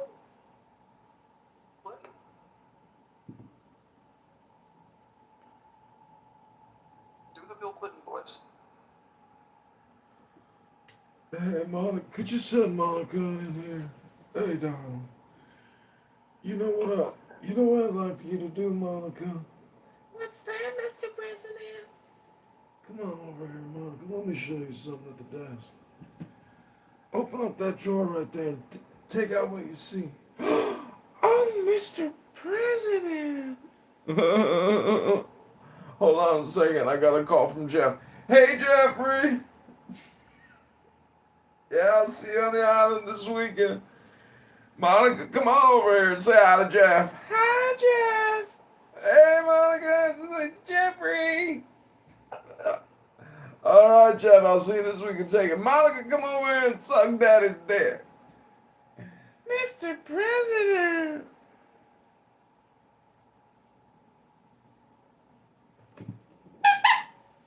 Da-dum-bum. You should do stand up. I do stand up. I only have 150,000 fucking videos up on YouTube, dude. Does it not take off? No, it's the smarter version of stand up. Stand up is for losers. Those are people who go out and drink and waste all their time in bars with other losers. Like, if you compare what those losers have to what I have in terms of like content and digital assets, I'm like on the cutting edge. Most people are, living in 1999 in the bar scene. Hello? Why do you think so many people are trying to manifest a murder out of this Norman Wells situation? Because it's like a subconscious boogeyman. It's like a ghetto mythology, or like a Candyman. Did you ever see the movie Candyman? I don't remember. It's like this ghetto murder movie where just like how the myth, the wives' tale about like you say Bloody Mary, Bloody Mary, Bloody Mary. It's the same thing. You go Candyman, Candyman, Candyman, and then an N word pops up with like a meat hook and then kills you in your ghetto, low income housing unit. That's what the whole movie's about. So what I'm trying to say is, when people unfortunately pass on, and it involves like the boating community, accidents happen so much that to attribute this to foul play just shows you that like people hyper focus in on racial political issues, because it's not racial when you go off the back of the boat and the motor chops off your legs and you bleed out in the water. Like, these are accidents with power equipment.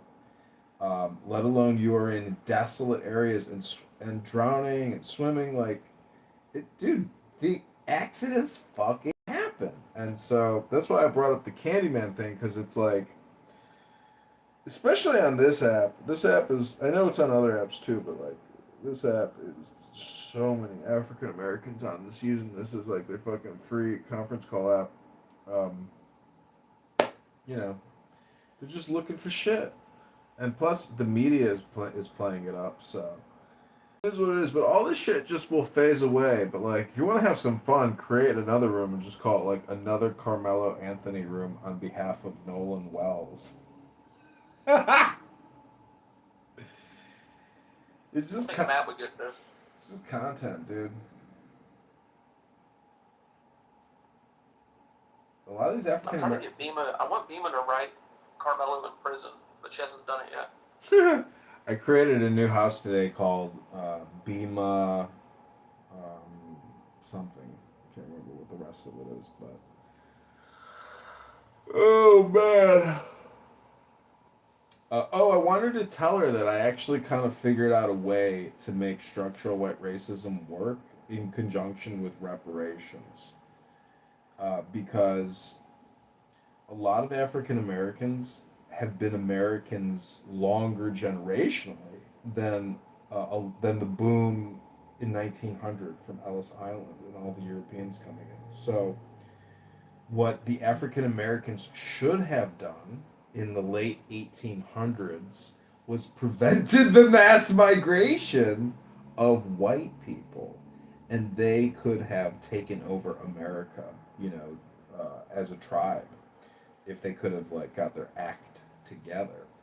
But because of structural white racism and Jim Crow and redlining and all this like suppression of African Americans, you could make the argument that African Americans are due reparations, but you'd have to admit that they were politically unable or didn't have the willpower. That's the question. Is it their willpower, or is it actual structural white racism and suppression of their willpower, which wasn't able to manifest because of, toxic white structural racism? So That's how I would identify the key time period where they lost big time because the American population exploded around 1900. So that's my explanation for reparations and why they got shafted so bad after liberation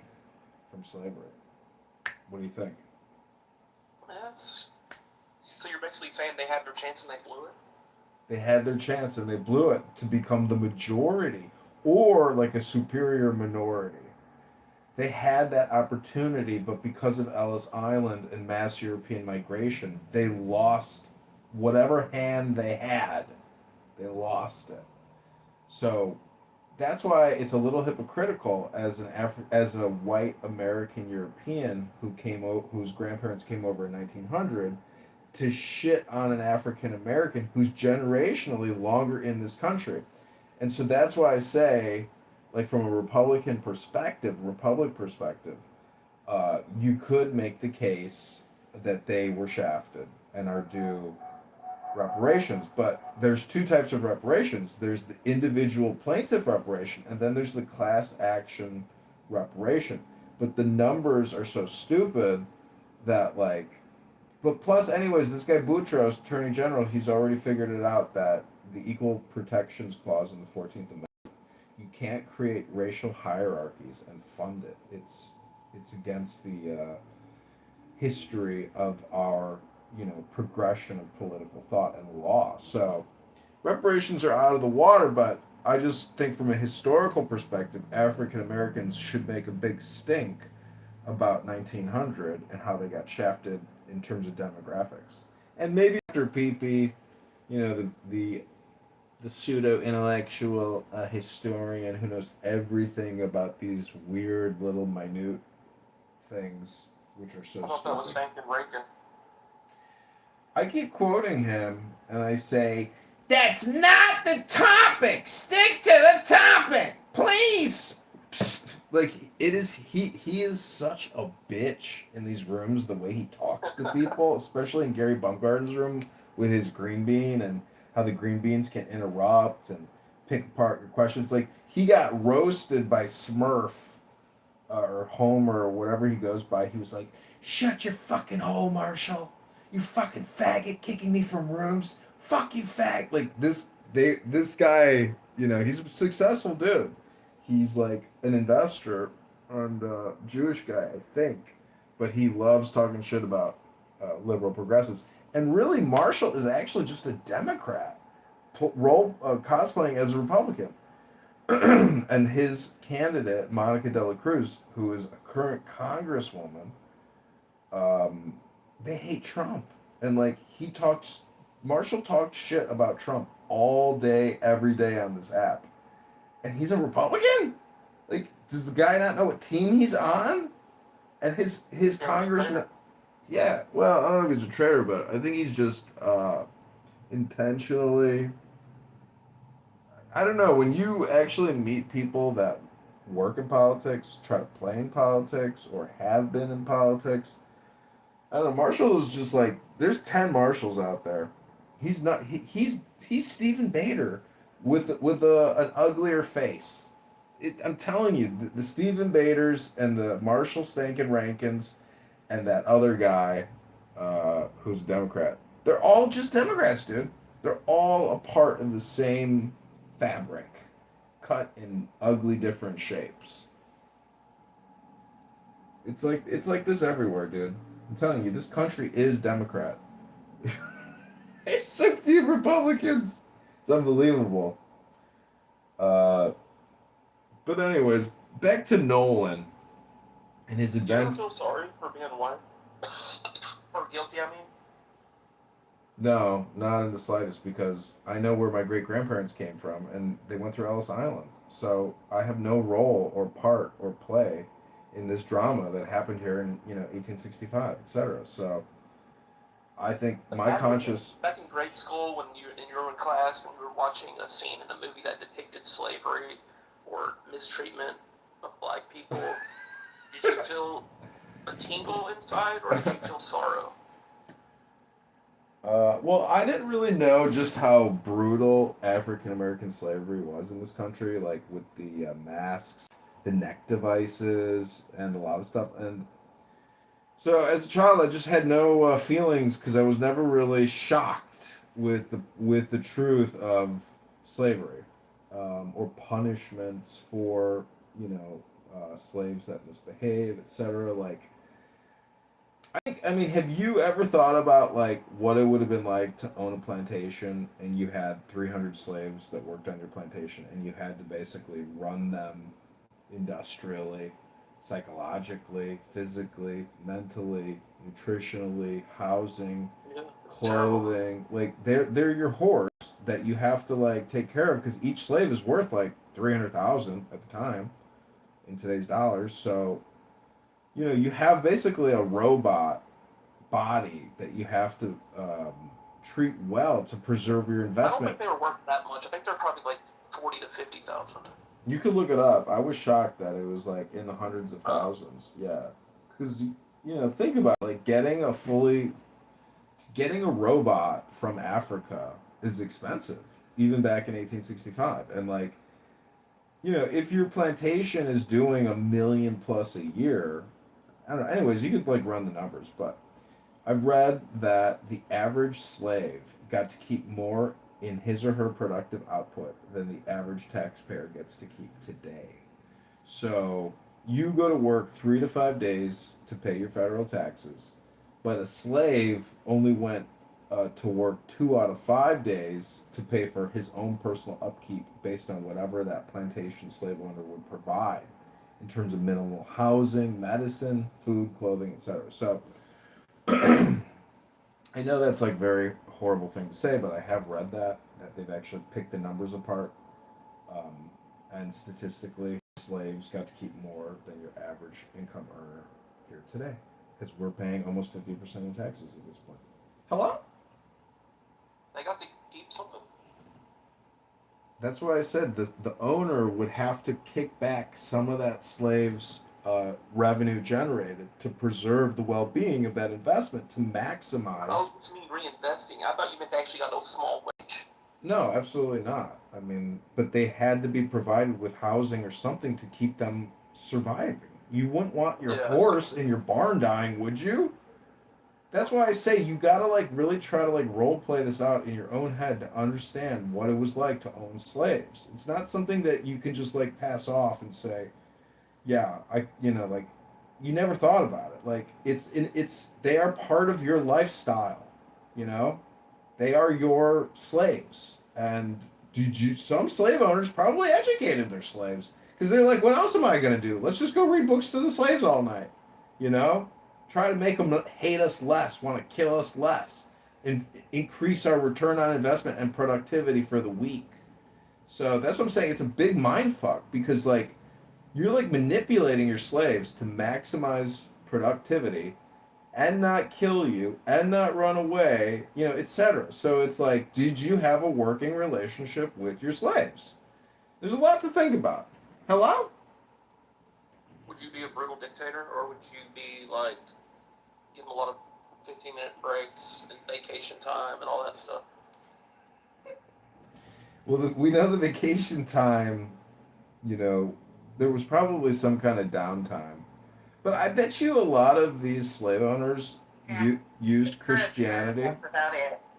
What was that? Yeah, Christmas, one day. Yeah, one day a year, not even New Year's.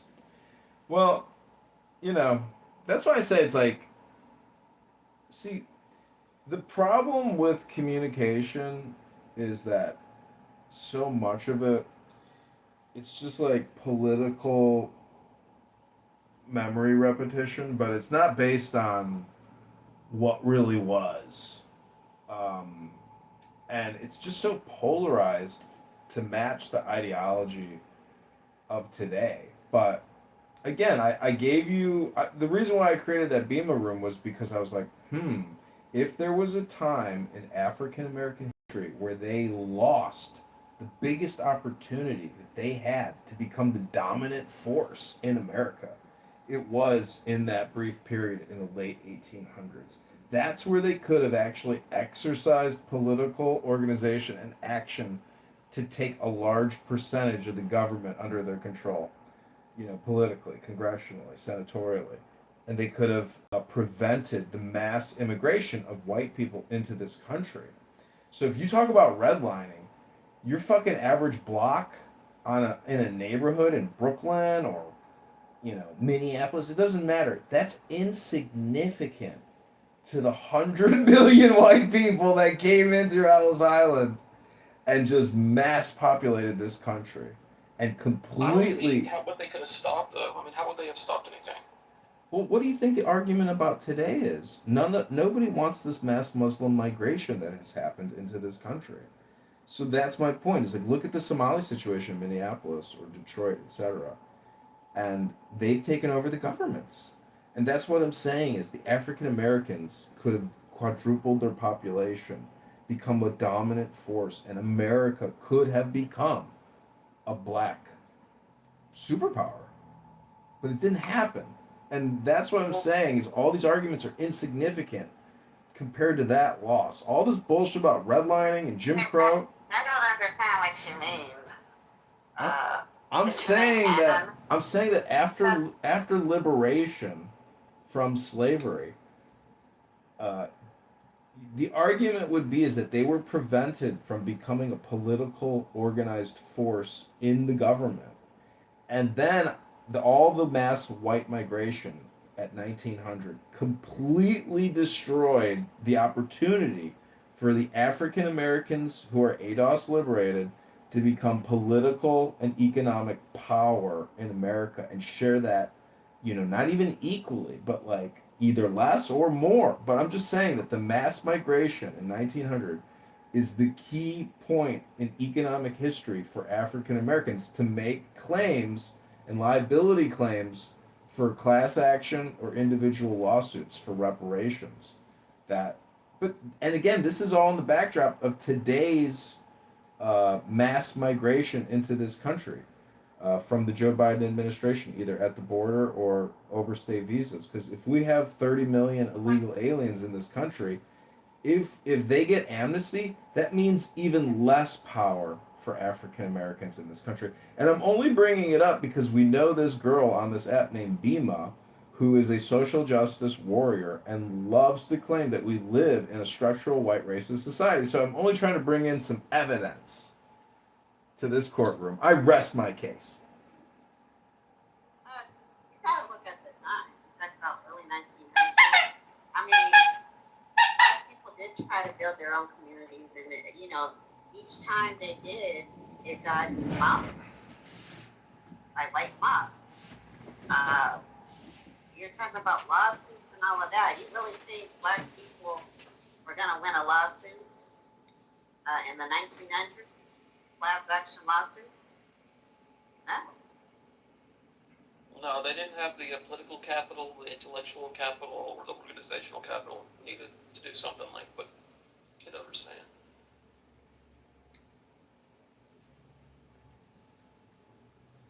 No, it just seemed like every time the black community tried to, build up their community, build their own schools, hospitals, blah, blah, blah, it just got demolished. Are you guys giving me people start fuck Israel?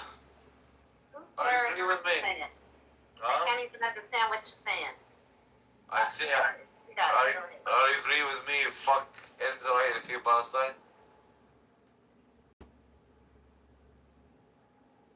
Why you muting me? Now I talk. Free country, free of speech. It's not for you. See that? Not for you. The other thing about Not for me. What the fuck are you first? I'm an Arabic nigga. I'm a fucking Arab. Afwan Habibi. Let me finish a point. Is that America is not a democracy, and it's the proof is that if America was a democracy, African Americans in 1895 would have had enough votes to prevent mass white immigration into America.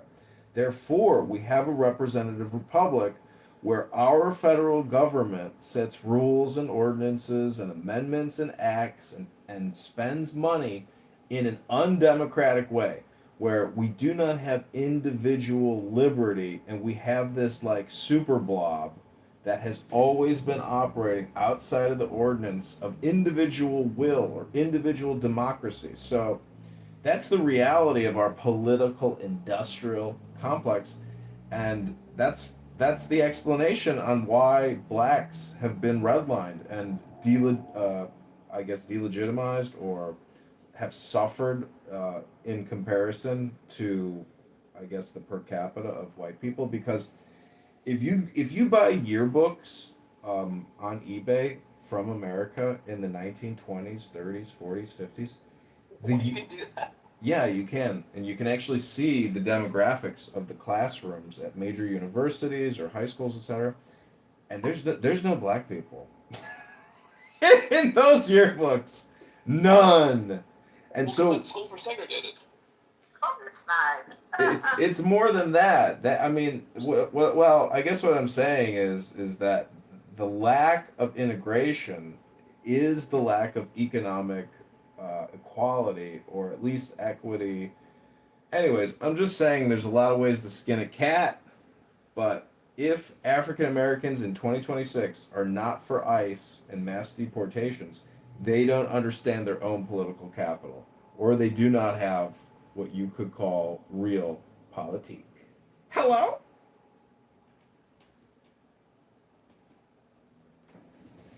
Black, do you hate white people sometimes? Did you say? Do you sometimes hate white people? No, I don't hate anybody. I dislike people, but I don't hate. I don't have hate in my heart. I do dislike. For me to hate somebody, it has to be real bad. I don't even hate Pepe with his ignorant ass. But I dislike a lot of people. Do you ever have fantasies of torturing white people? Absolutely not. And that's the thing. When I see anybody get tortured or hurt, that hurts my heart. I don't like to see anybody, white, black, Latino, Asian. I don't like to see anybody get tortured. And so that's what I'm saying about black people is black people cannot, in my opinion, and my factual opinion, really, because I believe it's a fact, black people cannot be racist. We don't have the capacity of over this country, lynching white people, throwing them into ovens, accusing them of crimes they didn't even commit. I mean, you walk down the street, blink at a white woman, oh, here comes a white mob. You're convicted and killed or lynched. A lot of people really need to, go to the YouTube, look at some of the cases where black people have been convicted of some of the stupidest shit in this country and killed. Well, I just want to. It's sad too because I heard about the lady and her husband. Her husband got lynched over some land. I think his last name was Turner, I think. And then she spoke up about it. And then a white mob came to lynch her, and she was pregnant. Not only did they torture and lynch her, they cut the baby out of her. What I understand is why a group of white people would sit up there and just watch somebody get tortured and have smiles on their face, and it's really demonic. It's hate. It's hatred.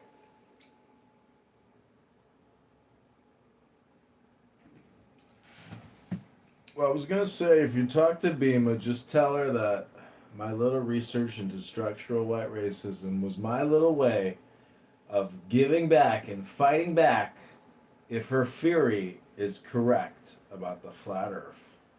But regardless of how I was born at my birth, or what the truth of the earth is, or what my death will be, I did my part today on behalf of BMO. Thursday, July 23rd, 2026.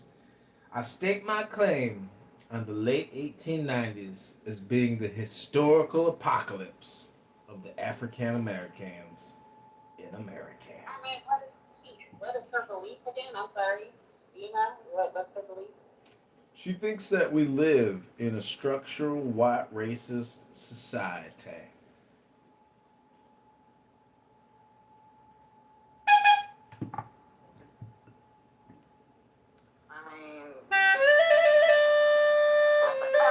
I mean, you don't think so? Well, like you said, you Beaver asked you if you have ever hated white people or disliked white people, and you're like, no, I just hate and dislike annoying people. It has nothing to do with white skin, black skin, purple skin, brown skin, green skin, pink skin, red skin, brown. Like, you get my point?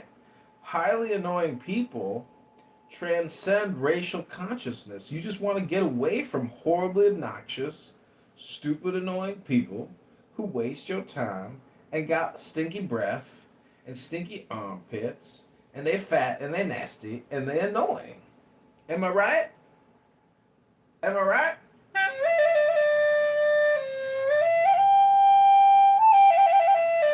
I mean, if you think this is a structurally white racist society, provide some evidence or opinions on why that's so.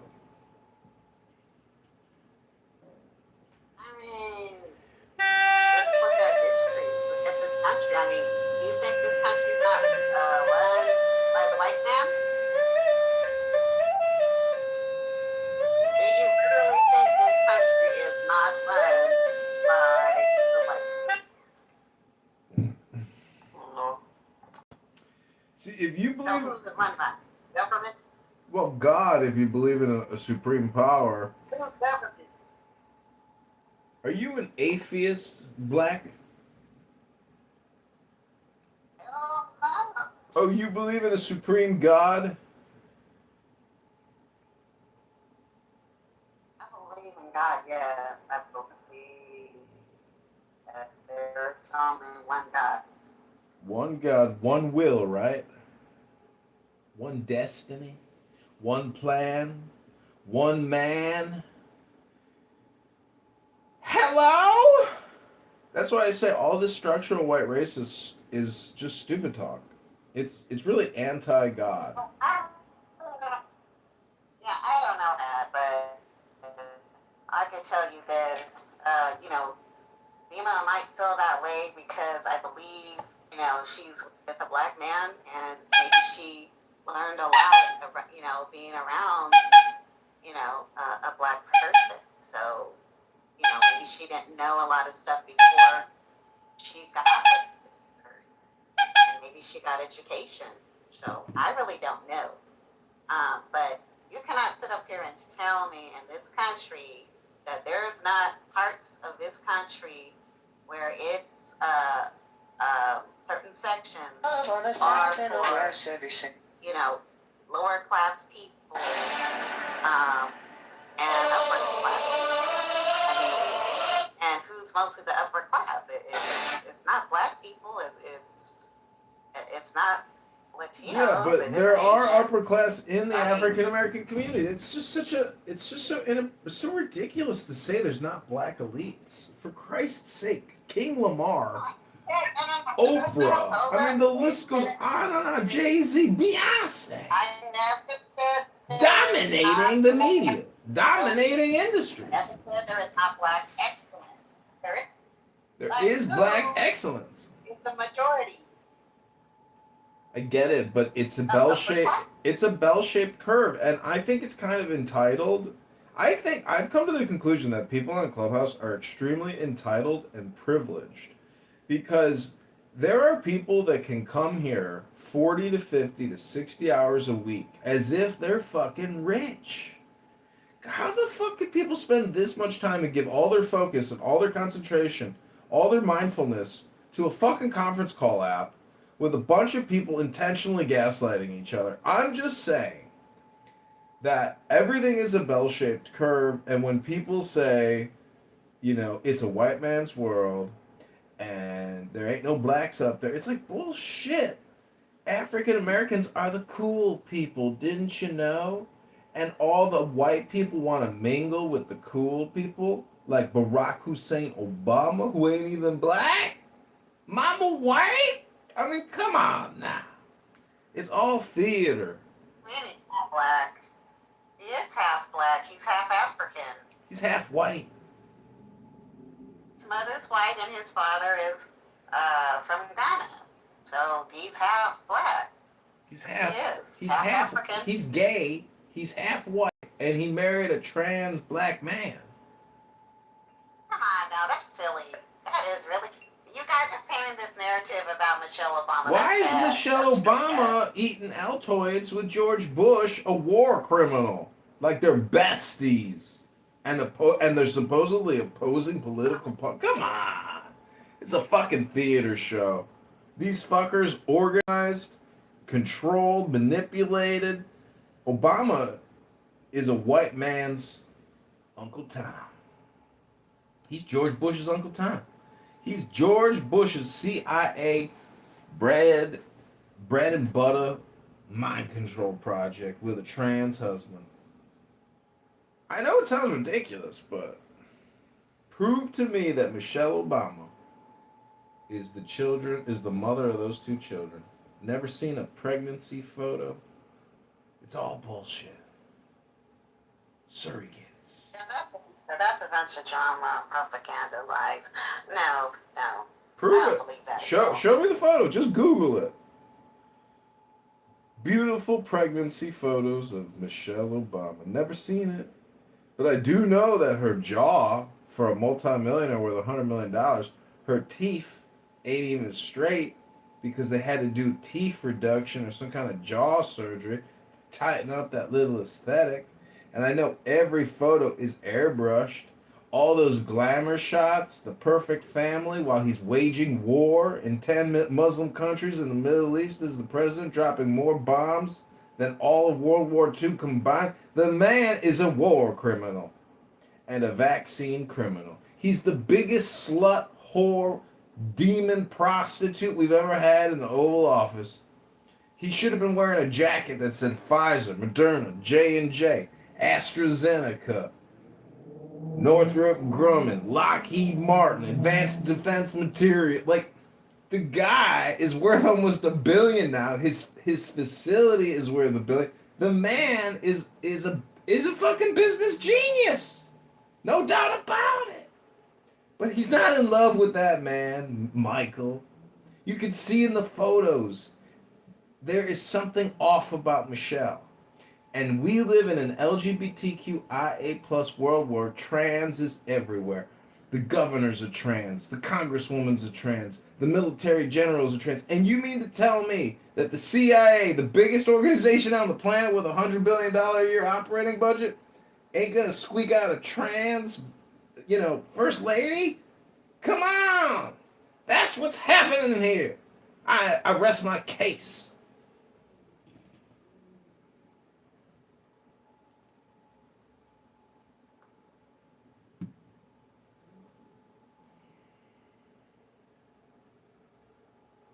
Okay.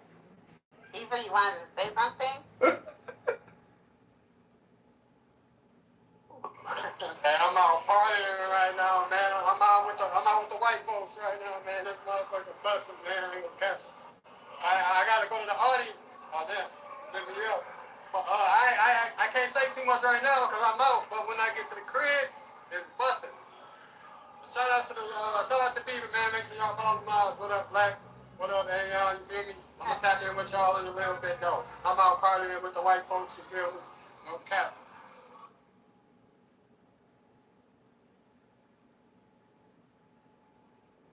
You see that, Black?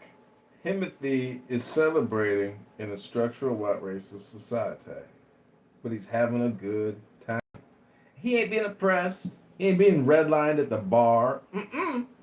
It's a myth. that racism is an epidemic, an Listen, endemic. listen here, bro. Bro, I'm not your bro, Black. My name is Ein. You can address me as my profile name, but I ain't your bro, Black. Address me as I would like to be addressed, which is Ein. Is that okay, Black? I ain't your bro.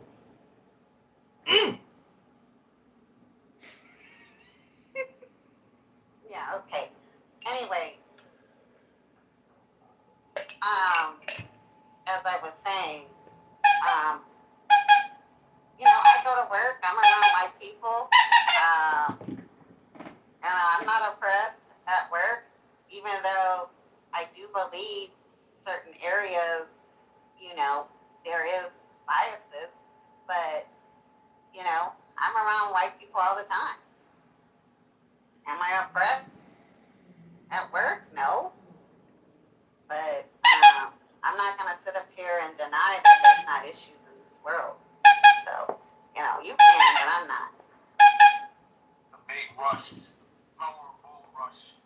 Well, you're putting words in my mouth that I didn't say, and I think everybody can obviously admit that there are issues in our society, in our government, on the world at large. So I'm just trying to put forward a positive, optimistic, neuro-linguistic program that helps people along their way. Because I ain't got all day to argue with you. You angry. I'm happy. Leave me alone. Yeah, I heard you earlier. You just trying to downplay. You talking about the master. When he owned slaves, he made sure that they had to be taken care of. Man, that was scraps. That was scraps. Have you been on a plantation before? Have you seen where slaves lived? Come on, bro. You gotta do better than that. No, I have been on a plantation, and I've seen slave quarters, and I've seen slave auction markets. Awful. Oh, I know. It's horrific. I mean, the experience must have been awful, traumatic, terrible. Couldn't think of probably a worse situation to be in, from the get go. Crossing the great ocean, stuffed in the bottom of a ship, disease, no food, water, horrible. The whole experience is just pure suffering, and I can only imagine that some lives, how they even found the will to live. I'm sure a lot of slaves ended up making the ultimate decision to not live. Jumped into the water.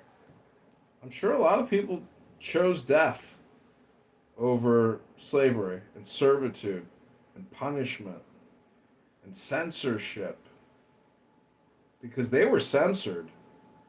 And talk about platforms. They had no platforms.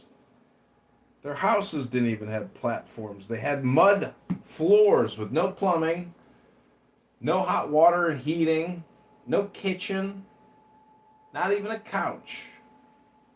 Just a straw wooden bed, not even bricks. Awful, horrible, terrible. Where is Alchek?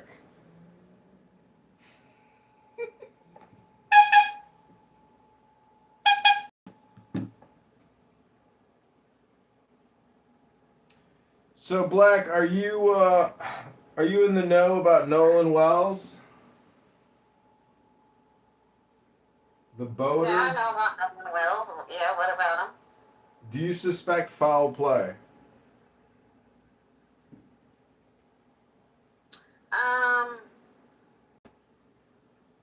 The only foul play, not directly on him, the only thing that I feel is they knew that he had drowned and they just left him. And that's just the bottom line. So, do I believe that they hit him with an object or no, I don't.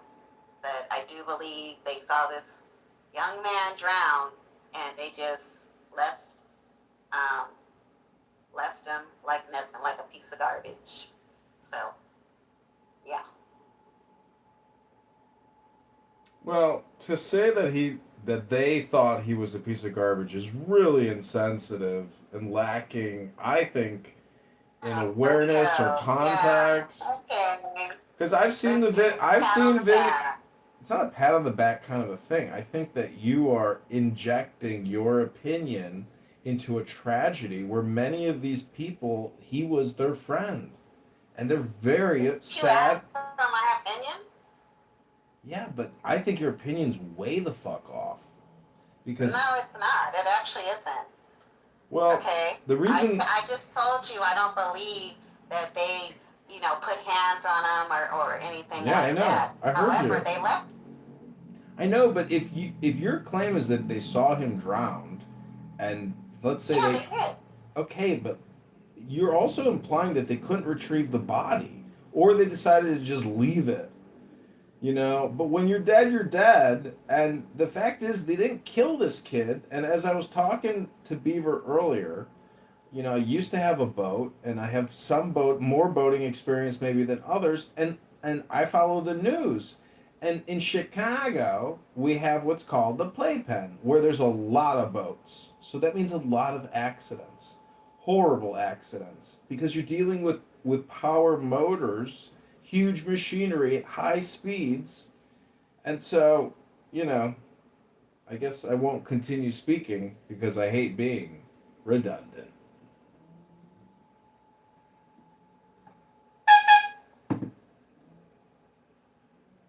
At the end of the day, bro, you just don't leave a friend, especially when you're on water like that on a boat. Not even I can see if they had went to the mall or something, and they had a car and they left, but just in the water, you just don't leave your friend, only person by himself. Like that's not normal. That is not normal at all, and that's just the bottom line. I mean, your intuition could be spot on, but it could also be off.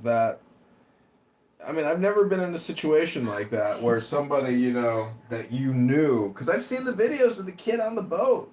Like, he was part of the crew.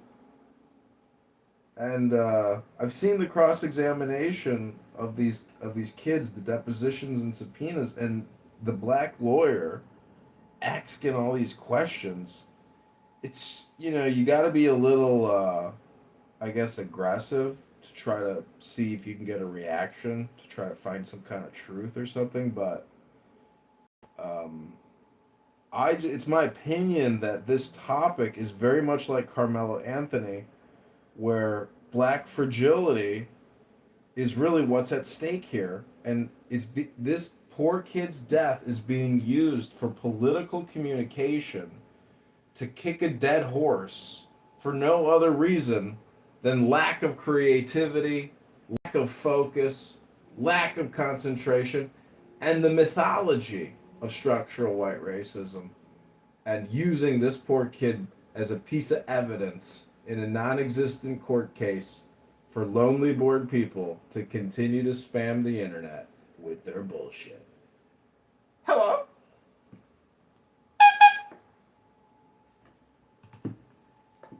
How do you respond, Black?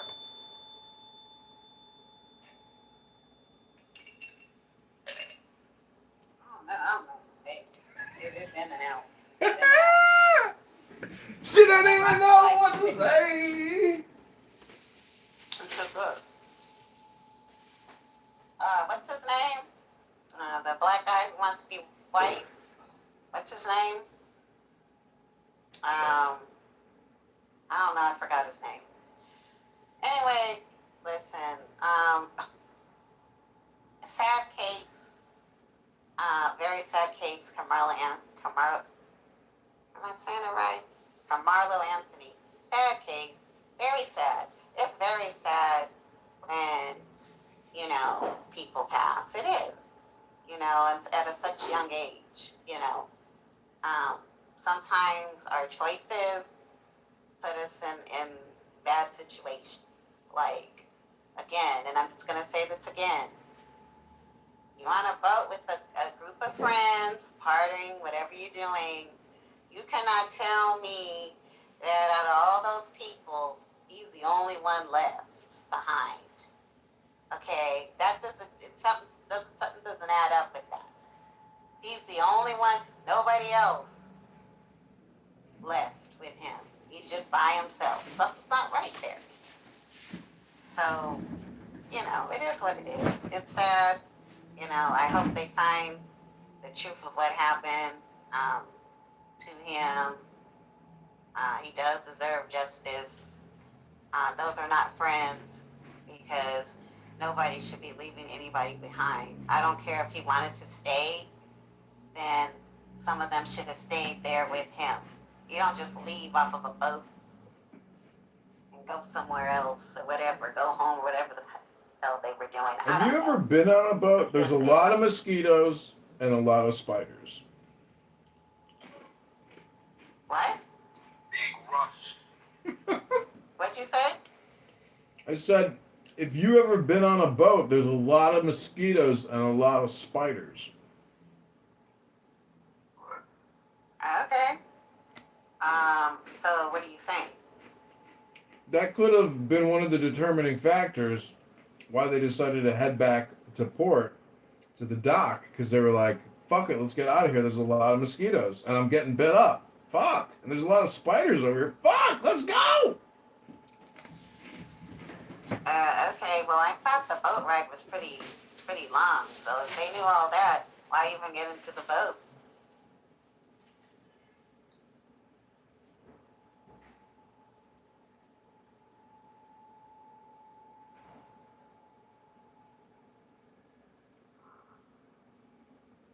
Because I'm not trying to get bit up by, get my body marked up. I know with Caucasian people, when they get bit up, because one of my friends, their body turns red. Me, I got all kind of dark spots on my body when I've been bitten. So I wouldn't want that to happen to me. We just stay off the boat and play in the water and sand.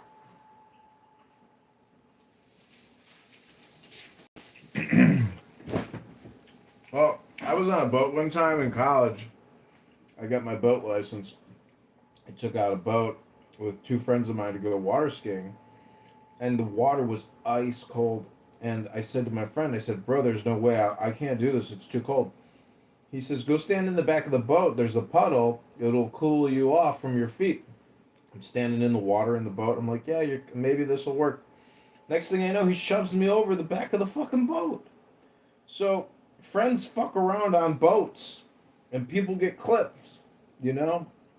I got a bunch of friends, and, you know, I mean, in hindsight, they're kind of assholes. They weren't necessarily looking out for me. They were kind of like parasitically using me to have a good time, and I suffered the consequences of the fake friendship. And I think that that's what could have maybe happened to this young man.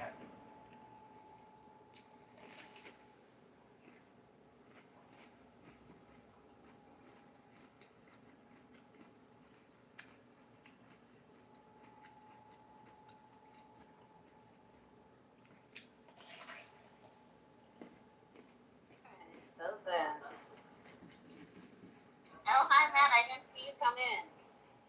What's wrong with this app? I'm the black girl. That's the latest and greatest on that cake. Nothing. The room was running on fumes. So I changed it to reparations. Beaver, Beaver, maybe you can give Matt a summary statement about my theory about how African Americans were apocalyptically decimated in the 1890s with the advent of Ellis Island and the mass influx of white people. And that would be the point in history where reparations would have to be calculated. So, I mean, it doesn't make sense to me, but whoever believes that African Americans missed their window back in the turn of the century with Ellis Island. They should have come together and stopped the mass immigration of Europeans, because that dilutes their numbers as a percentage of our population. Even though African Americans were tiny back then, weren't they? Like their percentage. So, I don't know. Okay. So basically, prevent other people from coming in, so it would dilute their numbers, essentially, right? Okay.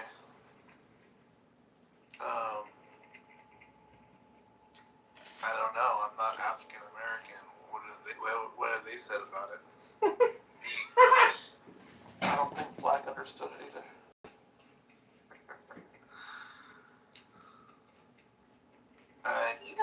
He was mostly trying to make a statement about Viva. So she's not here. You know, he should probably explain that when Viva comes in here. Peter lost his shit. So he got mad at Sig and somebody. His voice changed. He's like, "Shut up! Shut up! Shut up! You don't know!" And he like stormed on. What did he say? What made everybody, or what made him mad? Talking about Iran, and somebody was saying, I don't even remember what it was, but then Sig was like, "It's not your turn to, don't talk, it's not your turn," and he just lost it. I'm trying to get him in here. I just don't get why all these people they're just so convinced, or it's like they want it to be a murder, they want this kid, Nolan Wells, to have been killed. It's like they're trying to manifest a murder out of nothing.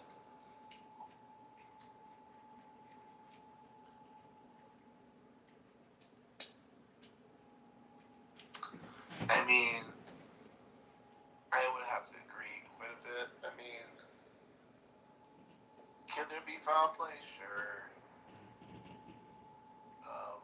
Could there not been foul play? Sure.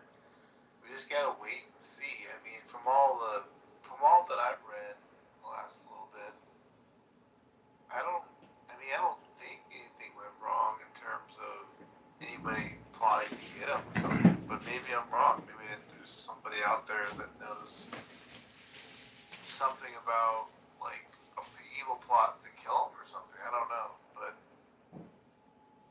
I don't know. Like, I agree. I don't know. I mean, anything's possible. I'm not wanting to like discard it, but man, those people were pretty dumb to plot to kill this kid like on such a busy holiday. I don't know. Maybe I don't know. I don't know. Well, the 20 Americans that have died in this conflict with Iran, that's real. The hundreds of Americans that have been injured in the war with Iran, that's real. The 5,000 dead IRGC commanders, that's real. But this kid drowning is not necessarily from targeted assassination or coordinated murder or RICO. Oh, we got Tiger here. Maybe Tiger can help us. Tiger, we're talking about this young African American. Well, Kitover, you're a fucking retard. Okay, so you're just kind of dismissing him. Like what happened to him was just like nothing. Well, we're here talking like privileged, entitled people who are alive. Talking about a young man who died having a good time on a boat. He could have died in worse ways. He could have been born Chinese with a micro penis like Tiger, who goes into Gary Bumgarden's newsroom and starts saying anti-Semitic Jew hate remarks. What a racist and a bigot and a xenophobe and an anti-Semite. Shame on you, Tiger. And whoever your girlfriends are, I'm sure they're disappointed when they see a Tic Tac in between your yellow thighs. I rest my case. Wow. Mary, come on up.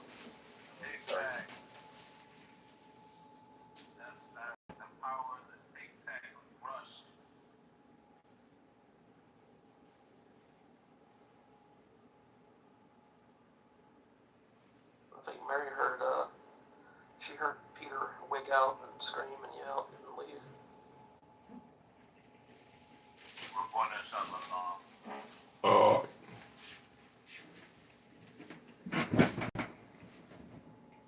Tiger. Well, I don't understand why none of them know what happened.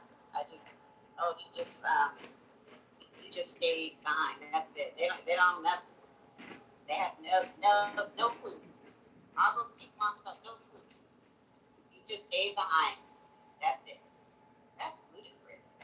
He probably drowned and nobody saw it happen, and then they left because they thought he was going with somebody else, and no one saw his body get washed away. Yeah, I do believe he drowned, and I do believe they saw him drown. So you don't think he got lynched? That didn't come out my mouth. No, I'm just saying, like, some people think he got lynched. I think there could be some truth to what Black is saying. Like, I was thinking about that, and like, if you're like horsing around or whatever, you just like goofing off with your friends, and like, you know, if something were to like happen where he went, like, let's say he just went for a dare, did the old backflipperoo, and like, I don't know, snapped his neck or whatever. I mean, like, I'm not gonna lie, I'm gonna be like panicking quite a bit. I might actually take off and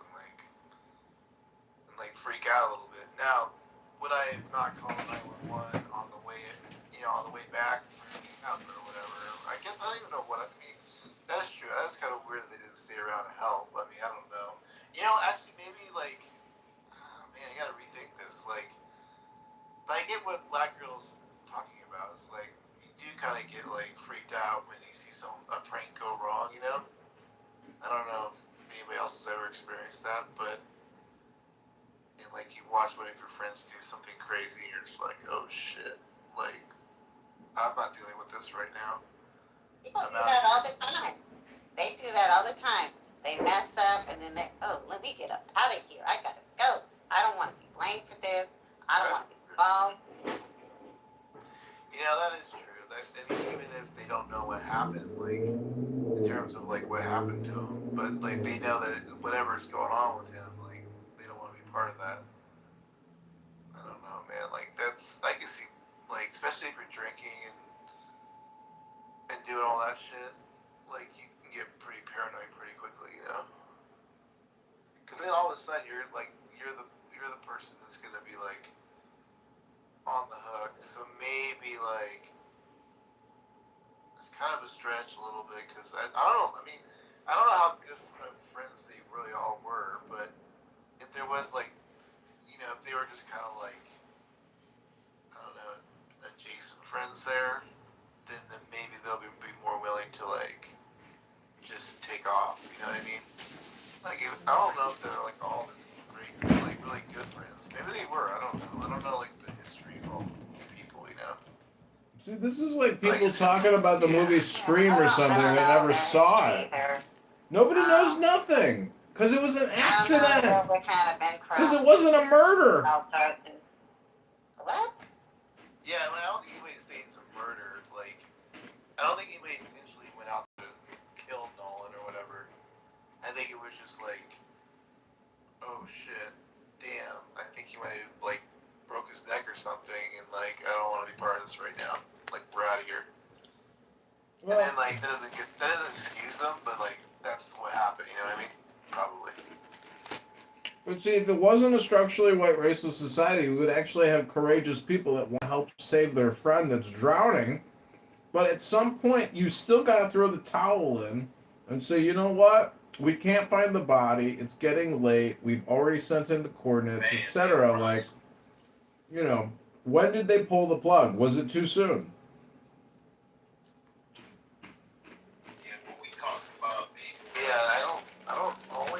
I mean, the search party part of it, did they search all night for him? Does anybody know? I actually don't even know. Like, all I know is his body washed up the next day, basically, right? Or something, or a day or two more. I don't remember. But like, the actual search party, I don't remember hearing about, like, what actually was done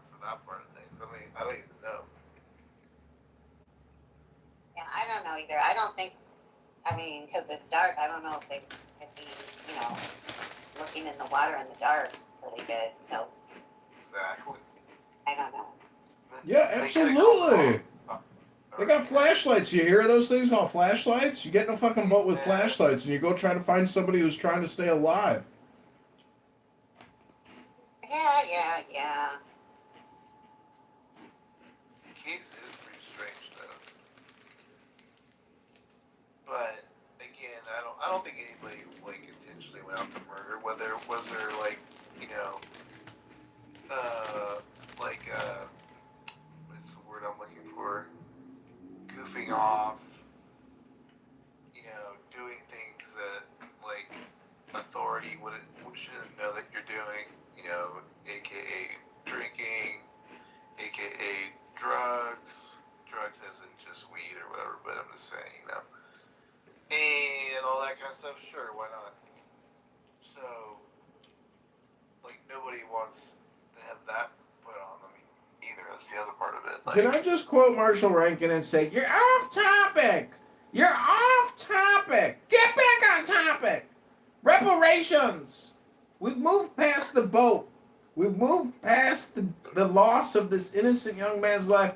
And we have Tiger on stage, a well-known communist Chinese Chi-Com who comes here and says slanderous, libelous, defamatory, anti-Semitic, Jew-hate rhetoric in the Gary Bumgarner News Hour.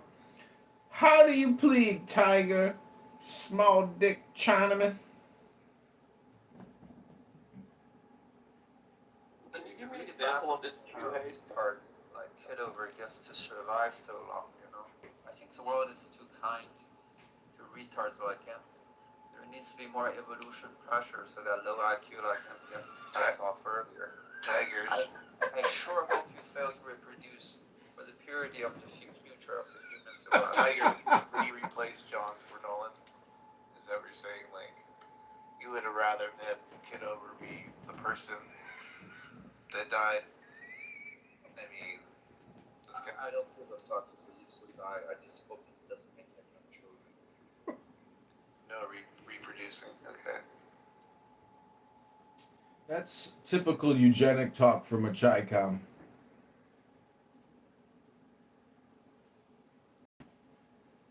Dude, Norm hasn't been in here since I told him to go eat worms, and then Pepe, he's really pissed at us. Well, what the fuck y'all do to Pepe now? You just minded the nigga yesterday. What the fuck? I know, but like, did you not hear him come in there and it's like, these Beaver and Matt, they steal my ideas for rooms and they don't mommy and they talk too much and take up too much time and center myself and they like to mod stupid N-words. I think he was talking about you. That's crazy, because I was just in the room. I just was minding in the room with him with Sig. He didn't say shit. But, bro, I learned on this app, bro, people be sneak dissing like a motherfucker, but don't say shit when you on stage with them, bro. Them type of niggas, they hoes, bro. You can't, I don't even pay them niggas no mind for real, bro. But it's crazy that he feels some type of way because you just modded the nigga last night. Like, that's I why only bought him because I knew he would fight back against that one argument, and I was too lazy to do it. I'm not gonna cap, bro. I know it's just an app, but y'all niggas gotta get them fake ass niggas out y'all circle, man.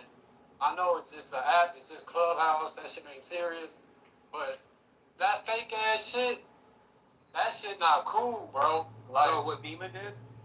No, I'm just talking in general. But I'm talking about Pepe right now.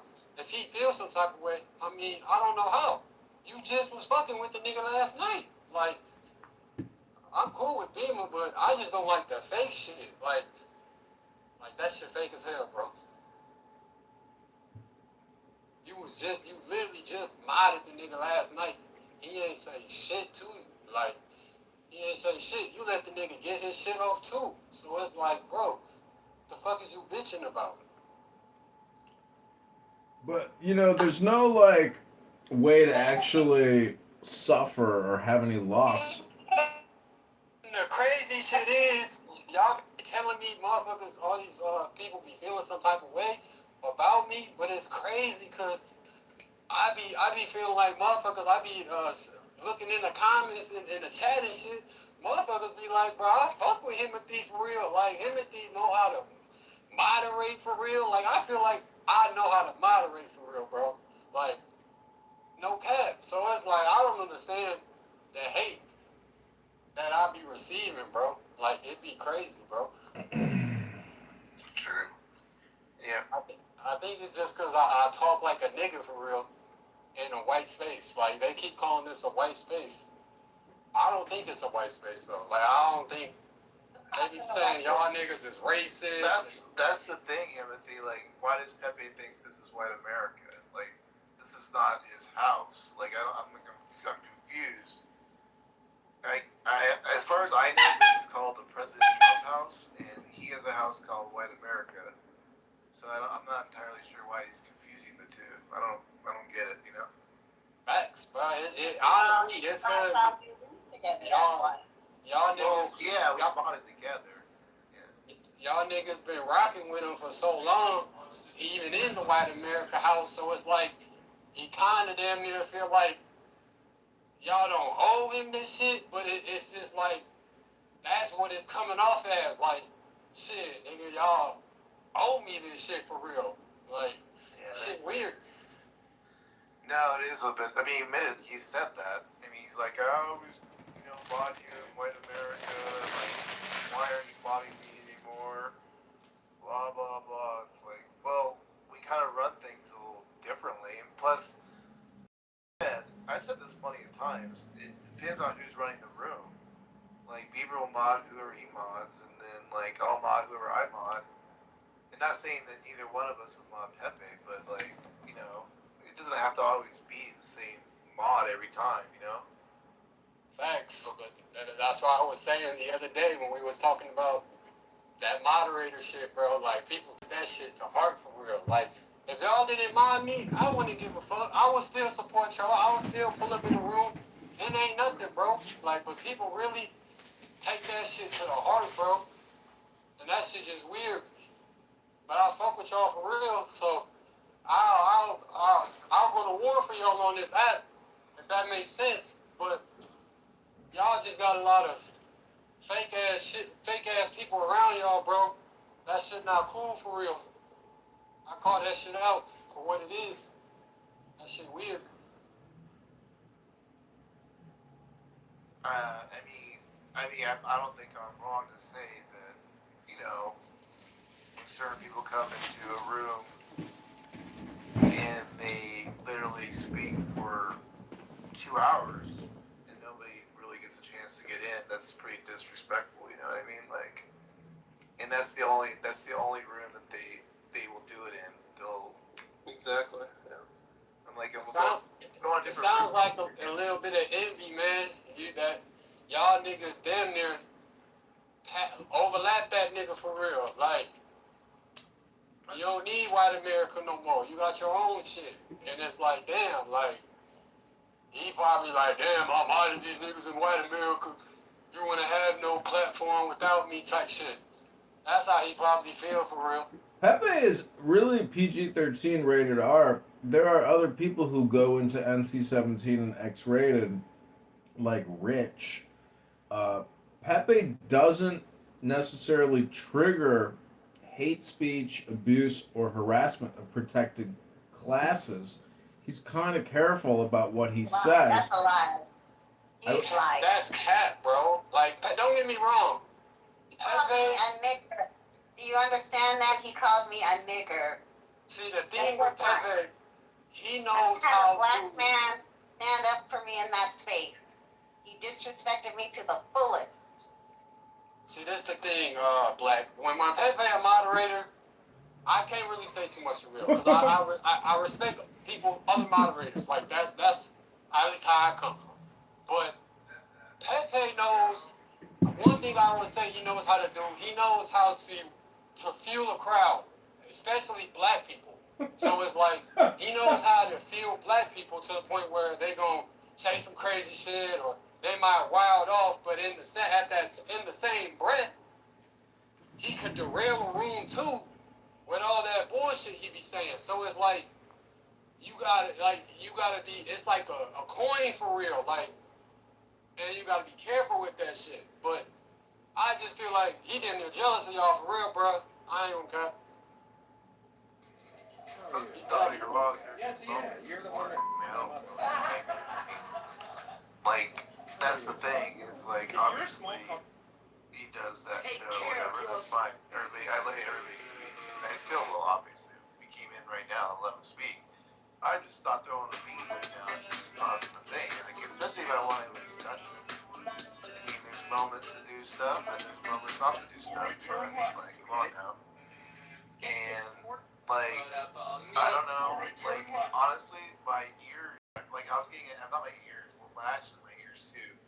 But I was actually getting a headache, like I was telling Beaver. Like, I literally, all the screaming and yelling, after a while, I literally was just asking, like, can you just, like, chill out a little bit? Like, it was, like, literally giving me a headache. I didn't come on this app to have a headache, so, you know, it is what it is. But I have nothing against Pepe. It's just, I gotta run this show, you know? Facts, man. It's your shit, bro. And I think all the other people, even though, you feel me, you shouldn't even give a fuck about what the next nigga or the next bitch feel about you. But I feel like when people say, oh, Beaver's racist or Matt is racist, I think that just stems from you being around Pepe and moderating Pepe and letting Pepe just get his shit off. Like, I don't think y'all racist at all. Like, I don't get a bit of racism from y'all, for real, for real. Oh, I know that. I mean, I know just by being associated with him. Like, literally, I was a mod on his stage for like just about. Well, I know for a fact for like 6 months straight. He eventually became white America at the height of this app with what was going on. Like, I already knew I was gonna be associated with that shit, but you know, it was good to have the topics and like the entertainment and all that kind of stuff. And it still is, whatever, you know. But I already knew that going into it. I mean, I already knew that. Like, and plus, like, you know how it goes. Him if you have this app, or white people are already by default just racist, labeled racist anyway. So who cares at that point? Like, I might as well just like embrace it at that point. You know what I mean? Black dude that came in right after Pepe settled that shit. He was like, yeah, Matt Beaver, they just wouldn't be you, Pepe. They wouldn't be you. Wait, there's someone that said that? That's hilarious. Either that BWA Haitian guy or someone that got something like that. It was one of the two. They went after you, Beaver. They went after you today. Well, not after you, but Dan was making fun of you today. I don't know if you caught that, but he said you sound like the guy. I don't wish I remember the name. Man, ain't that nigga in the room, bro. I'm tired of it. He went after you too. I'm knowing you told me, bro, but that nigga always speak different, bro. Like, that shit is weak, bro. He might come in really late at night because I missed it. I wanted, like, he comes in at like 2 or 3, right, in the morning or something. I don't know.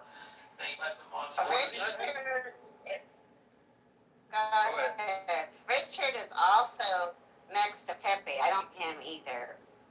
Now, he's never called me anything, never called me in, but you might have felt how he talks to me. Very disrespectful. Oh, he's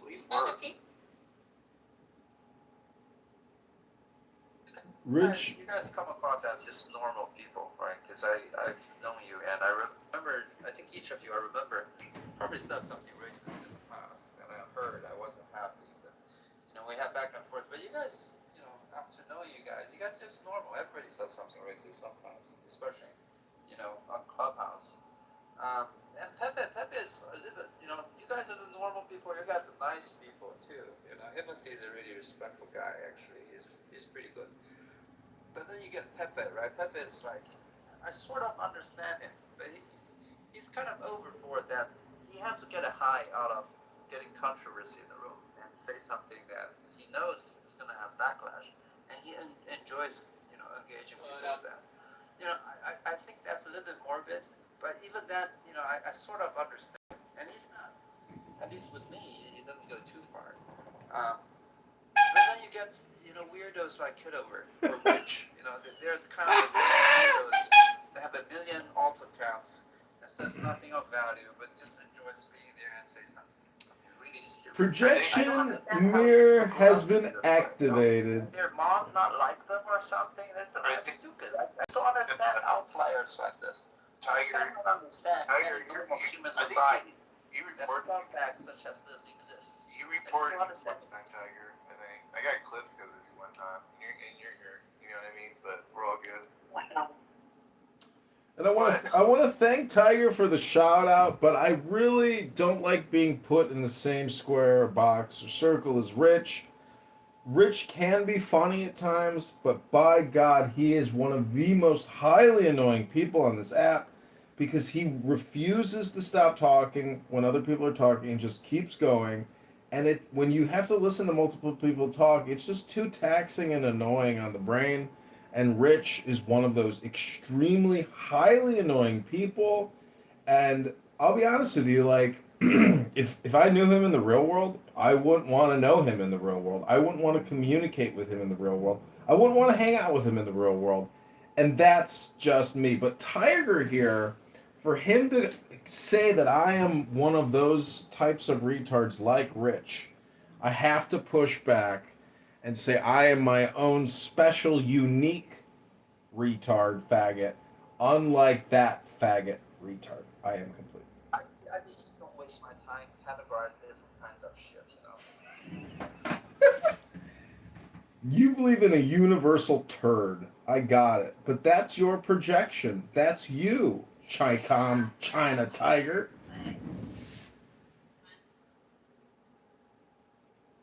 What's up, Skull?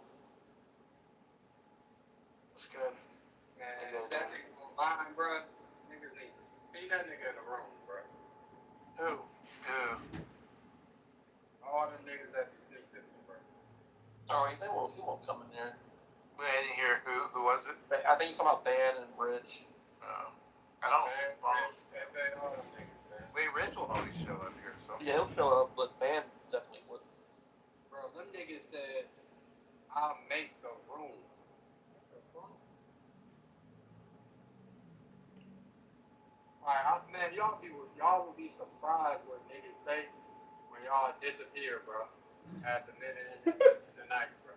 Y'all like niggas be saying off the wall shit, bro. Like y'all niggas ain't build y'all shit up, bro. That shit weird, man. yeah, I'm catching everybody in the morning talking their shit in other rooms. It's crazy. I'm like, what happened, man? Like, I forget the band said you sound like Bernard something. Does that ring a bell? No. It's some actor dude or some. I don't even know, but I need to find the name again. And like he was going in on you, and then of course, I don't know, maybe a couple days before that, or actually that was today. He went after Himothy, saying, "Look at what they had up there on stage. I can't believe Concrete was actually talking to a guy like that." So, like they're totally looking down on people. Like this is so stupid. Like, Corey's doing that. It's his MO. Like Van is always about being above everybody else. So it's Yeah, he don't. Yeah. good. He said Mark out at like somebody one time. I didn't even understand his reference. You heard him mention who he thought you sound like? No, like one time he said like he's like Matt Cole sounds like. Oh something. yeah. I didn't even know what he meant. Yeah, I don't even know what he's talking about. Of course, he did it purposely because then we're supposed to sound like we don't know anything. You know what I mean? By not knowing who that is, you know. But like, yeah, I don't know. Like it's fitting. I'm not surprised. What's up with BB though, man? How the fuck y'all know? Like, how y'all know BB? Are y'all? Oh yeah, she was BB like. She was blowing me up last night. She said you kicked her out. Bro, that bitch is just doing too much, bro. She's hopping on stage. Oh, I know. She gets out of control. She can. I think. Oh, this is Madden Bieber's house. Like, I'm gonna go tell Madden Bieber, like. That Gigi? Yeah. Wait, so people don't know how hard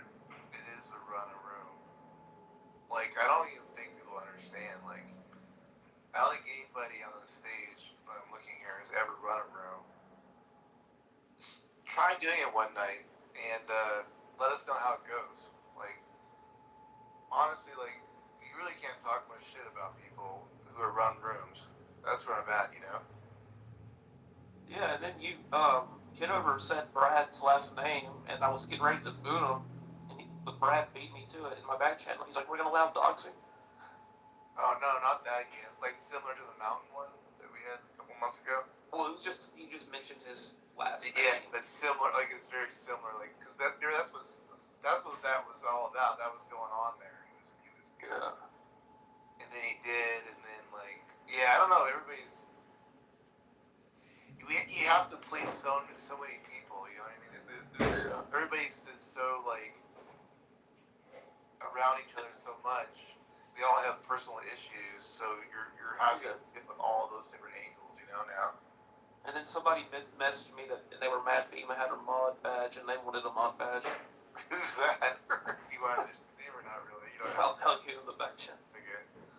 I had that. I had everything that you mentioned before. Let's see, I had, well, I mean, I shouldn't mention any names. They are private back channels. Never mind.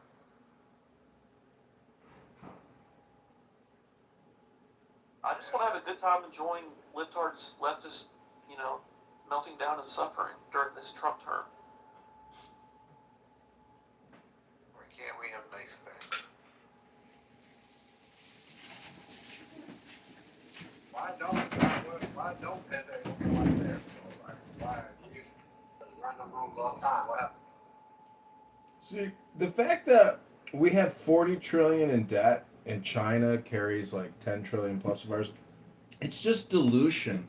Just like market cap equity, where if a corporation issues more shares, it dilutes all the pre-existing shareholders' positions. So that's why if we keep printing debt and we use it wisely, we can just dilute the Chinese debt that we owe. And so that's the problem is that the progressive liberal Democrats want to waste the money on inefficient, stupid projects and programs as opposed to real investment in this country, which is real goods, and that starts in the home. We need to build millions of homes in this country, and we need to dilute the Chinese creditors and do it simultaneously to fuck little Chi-Con tiny dickwads like Tiger who think I'm a retard.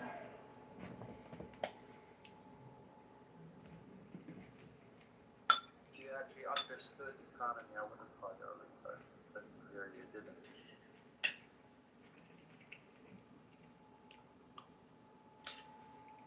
Tiger, the Zionists don't like you at all, do they, on this app? I've noticed. I'm not American, so I don't care.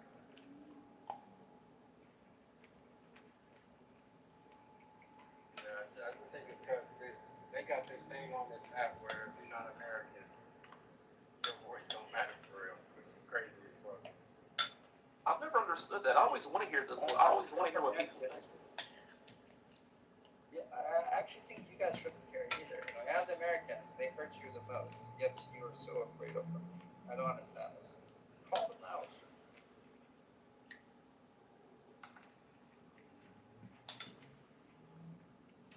Call them out. You don't understand economics. As if Tiger is like the creator of the universe or something. This fucking little Chi-Com tiny dick faggot knows everything. I had so much fun hearing Brad rip your ass apart, Tiger. What's it like in the real world being such an effeminate little faggot? I mean, do you tell people that you're cool and you use a social audio clubhouse app to like voice your opinions? I don't need to take it off Brad. It's not my thing. He's more style than substance. Who do you hate more, Kitover? Marshall Steak and Rankin or Tiger? Oh, Marshall for sure. What about Marshall or Pepe? Marshall for sure, because Marshall kicks me from rooms as if he's like the fucking, clubhouse police or something. It's so fucking annoying. But he got called out so bad by Smurf. He was like, shut your fucking hole, Marshall. You kick me from rooms, you fucking faggot pussy. I was like, yeah, yeah.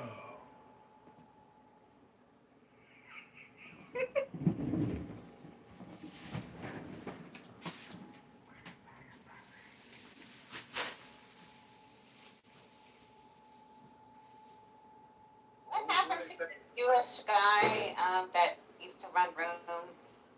I forgot his name, but I don't see him on here anymore. I think he said he was It's Roger. Roger. Yeah, maybe it's Roger. Yeah. He was really like an asshole to people. That guy with the burly voice and the cartoon I used PTR. to use Roger too, because he's also a retard. He's one of those libertarian retards. Yeah, I can't stand fence sitters, especially during the elections.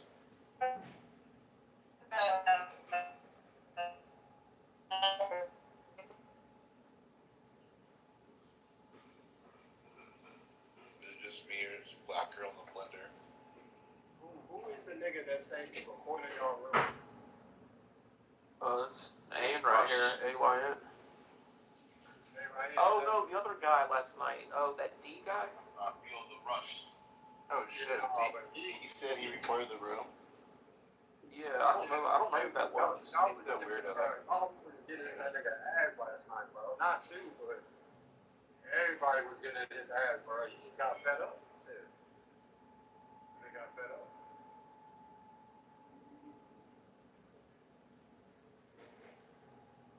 But he fuck with President Cross for the most part. Like that nigga he be in here all the time, bro. Shit, for a few hours too. D was in another space for a couple hours too, so I'm not surprised he was here for a bit.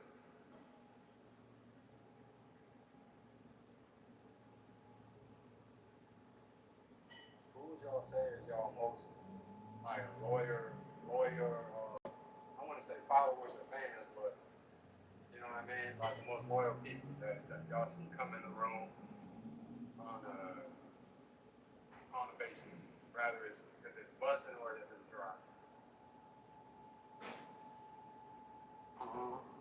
Maybe Wallace or Chloe or Stinny. By the way, I could be Chinese, so I'm kind of thinking, are you doxing yourself? You should be more careful if that was your real name. Bro, the thing about me, bro, if you was rich, you know what I mean? Let's act like you was LeBron James, bro.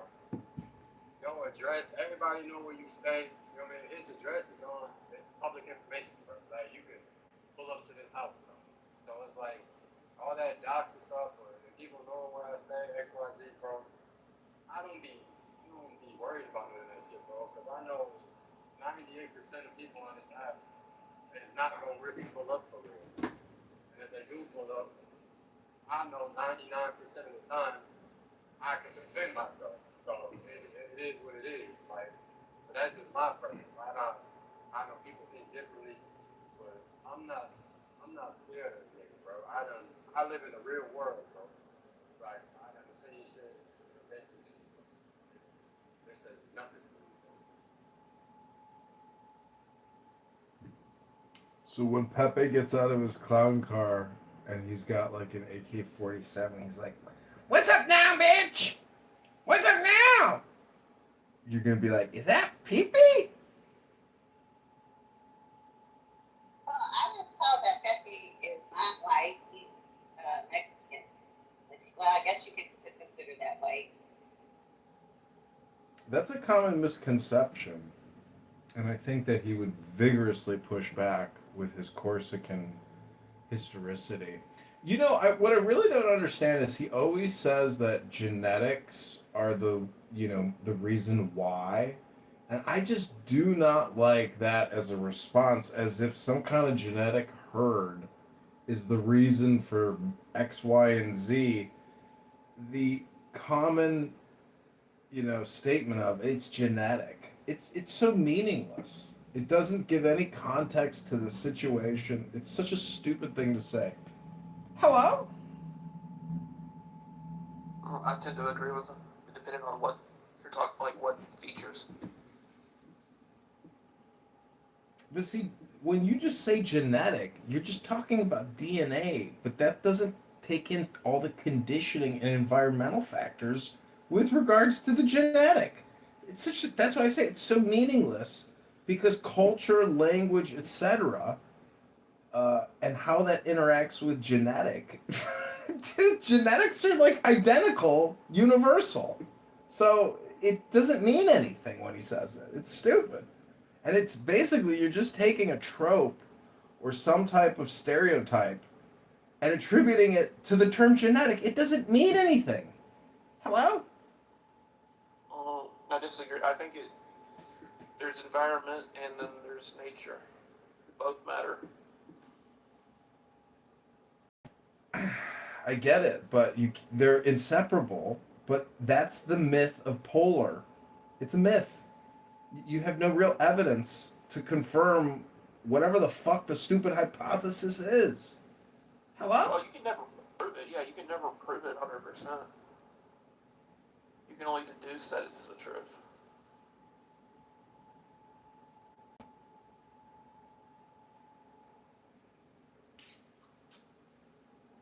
Anyways, reparations. Reparations. We've discussed the class action versus the individual suit. The 1890 class action opportunity for people to sign up with Mr. Financial. As a former Treasury employee, there is an annual event that the IRS puts on called Taxpayer Appreciation Day. And what they do is they open up the offices, and guess which demographic surrounds the office, begging for help? Well, it ain't the white demographic. It's the blacks of America. Surround every major IRS office in this country, and they try to come back into compliance. Because they have the attitude that, I ain't gotta file annually. And what the fuck I gotta pay this shit for? Taxes, interest, penalties, garnishment, asset forfeiture and seizure? Nah! You angry. I'm happy. Leave me alone. So what I'm trying to say is that we already have reparations. We already have entitlements. We already have privileges. We already have permanent housing. We have generational housing. We have generational welfare.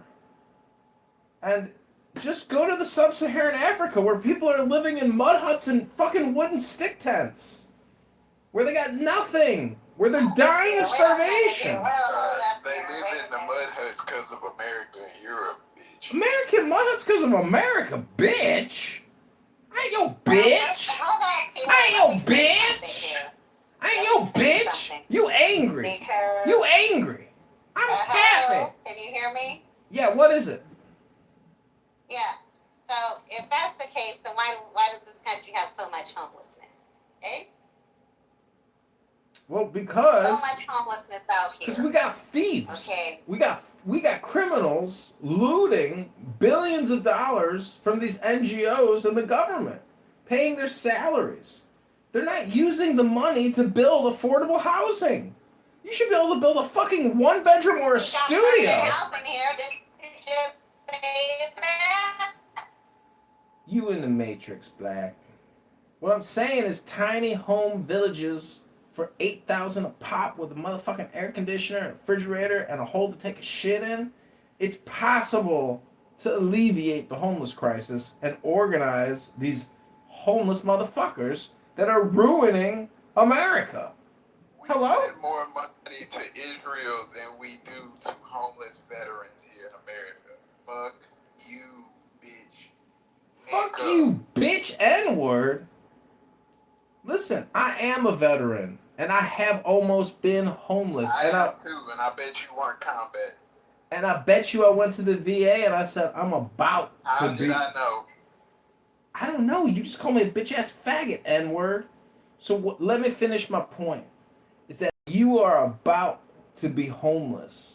You ain't just going to get some voucher like, here's the money. Have yourself a good life in your new apartment that we will pay for every month. No. You're going to have to go live in a shelter with homeless people and bedbugs for a year.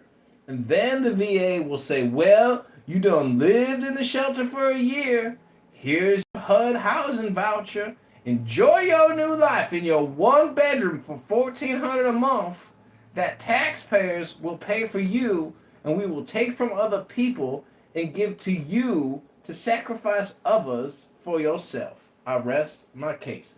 Bitch ass faggot N word.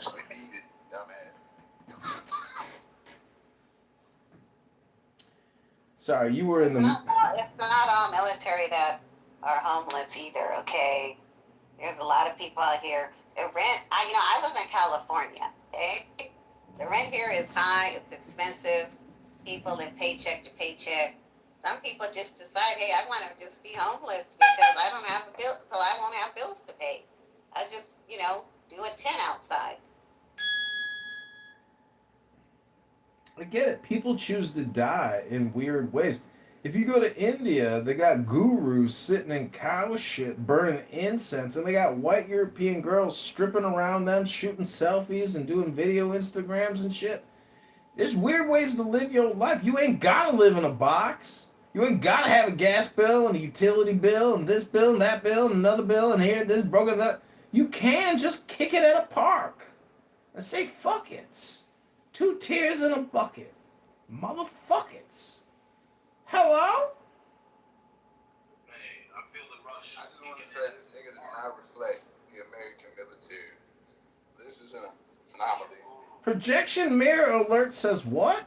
Calling me a bitch ass faggot? What was your rank, bitch? I bet you I didn't spend as much time as Lance Corporal as you, bitch. Lance Corporal? How many toilets did you clean, bitch? For y'all non-veterans, Lance Corporal is like the litmus test for a motherfucker's usefulness. Especially in the beginning tenure of their career in the military. Now for this bastard, seeing as how he pushed paper and pens, he didn't have to aspire to achieve too much. The barometer is automatically low.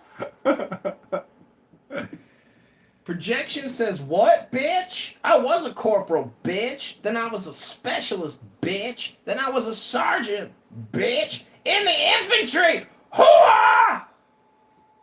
You were not 03.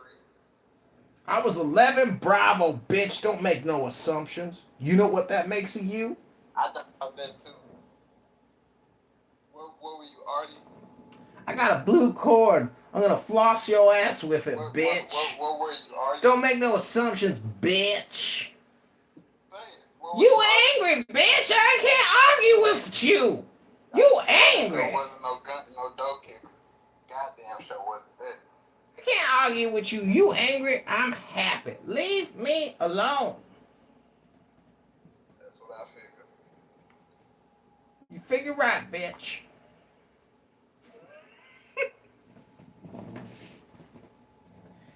So, if you believe in reparations, well, get in line, motherfucker, because you probably got tax liabilities you still haven't been in paying yet. That's why I was talking about the Taxpayer Compliance Day. When every African American in America that had done filed no taxes for 10, 20 fucking years is like, you just stole my checking account. You just garnished my wages, motherfucker. And I'm here to seek redress on behalf of my government for my lack of compliance and work ethic. Because I got no work ethic and I don't file my taxes, so I'm here for a little reparation. Reparation comes in many forms of factors on behalf of Uncle Samite. And not every program and project which is what is it called? Appropriated when they make their appropriations. I'm just saying that we need appropriations for reparations.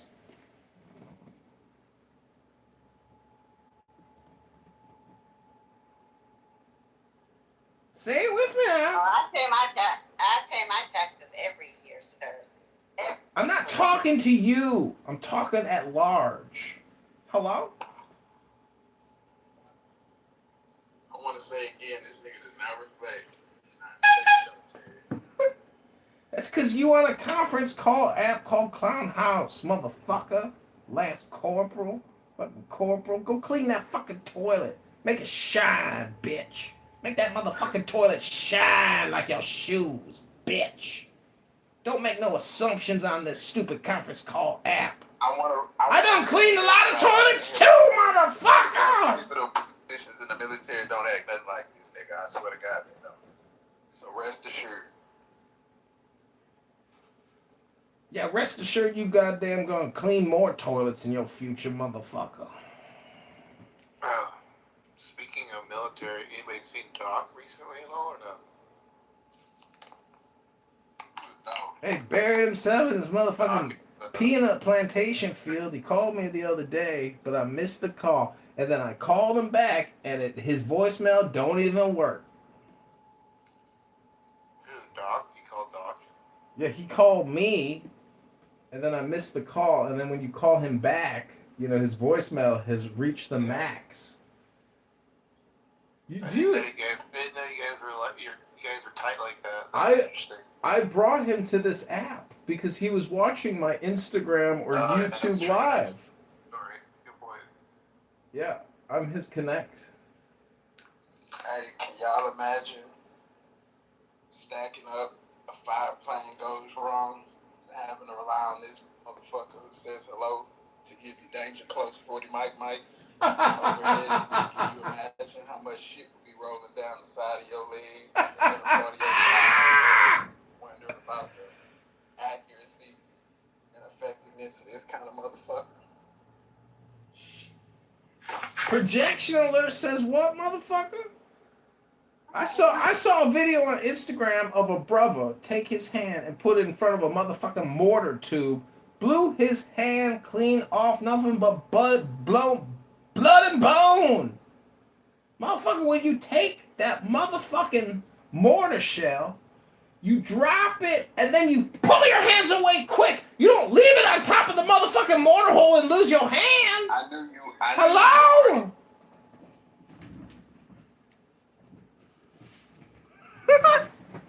What he's saying is, party. Probably autistic. He was going, pussy said too scared to get up close and cute.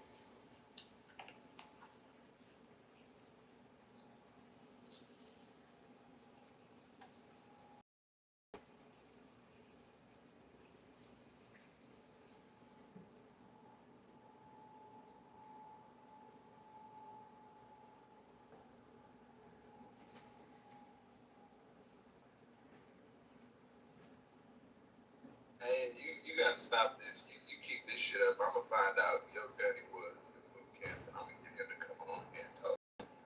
This is embarrassing. This gotta stop. Specifically, that hello shit that you do at the end of your sentences. That's borderline homosexual. You gotta shut that down, bro.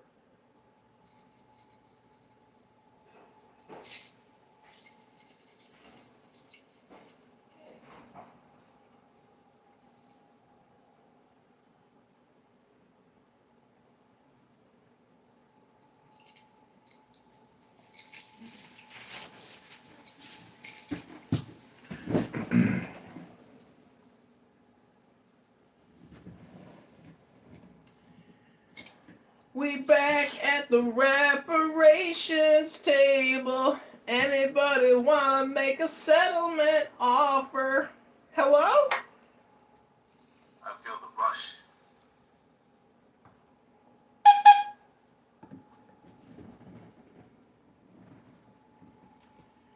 Well, reparations was canceled because you can't have a racial class hierarchy of federal distribution payments. Sorry, everybody. Reparations is officially canceled.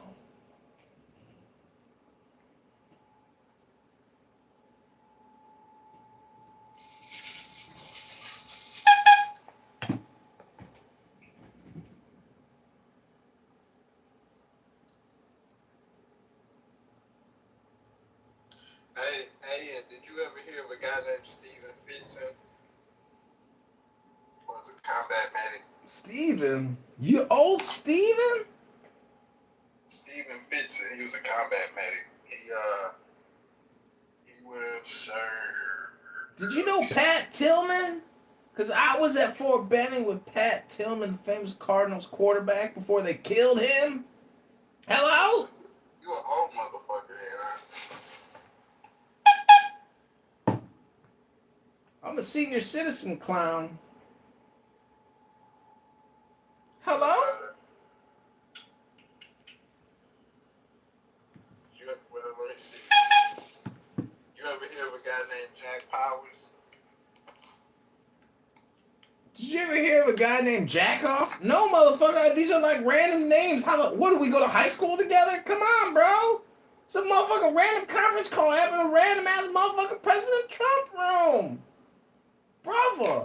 Go to usarmy.mil if you want to join the network. Hello? Fort Benning is almost Fort Bragg level, so I was just tossing out some names for people that read your timeline that were infantry guys. You would have heard of them. Well, did you know Frank Thomas? Did you know Mike Piazza? Did you know Sammy Sosa? Did you know anybody that ever played for Major League Baseball? If you ask me about some West Coast Marines, I might know. Motherfucker, how many miles and how many toilets did they make you clean? A lot. I was constantly on fire. Oh, man. You know what a skookum is? No, but I know what a pogue is. Well, what's important is that I'm getting ready to go to bed and dream of my holy guardian angel, my higher self. She's 6'3", has legs like a stallion. She don't need breast implants because her titties are real. And her smile is perfect. And her hair... 100% disability. I just can smell it. Go ahead. I'm sorry. I didn't mean to interrupt. I know you get 100% disability. Well, you're making an assumption. No, You're making an assumption. What I'm trying to say is... John. What I'm trying to say is... Uncle Samite has deep pockets. And if you just need to ask your Uncle Samite.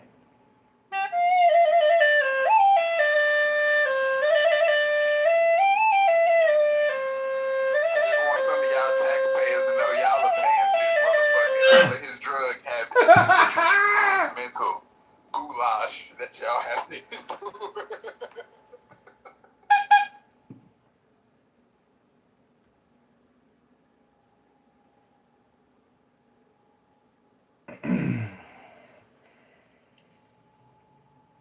Well, when I was at Fort Huachuca, this black female major was like, get up!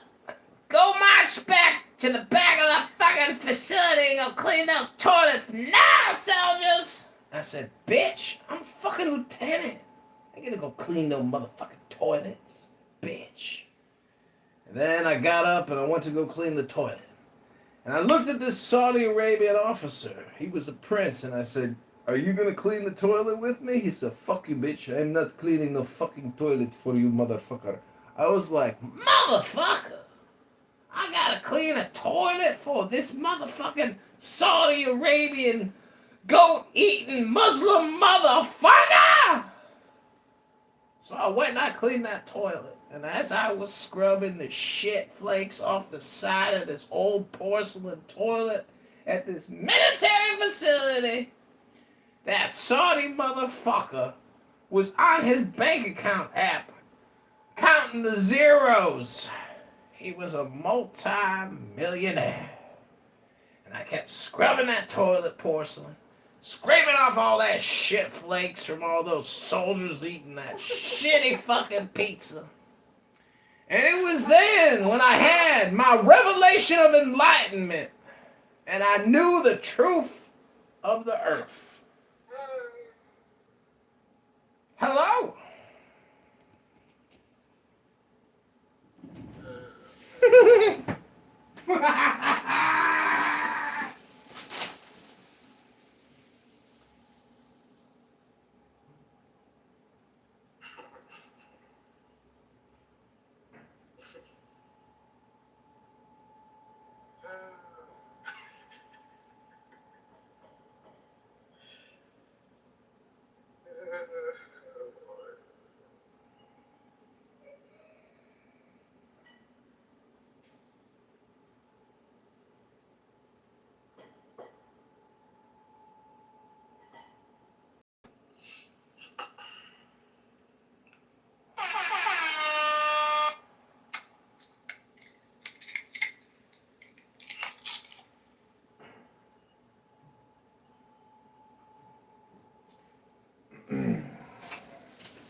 I think it was a play on a certain topic, if you know what I mean.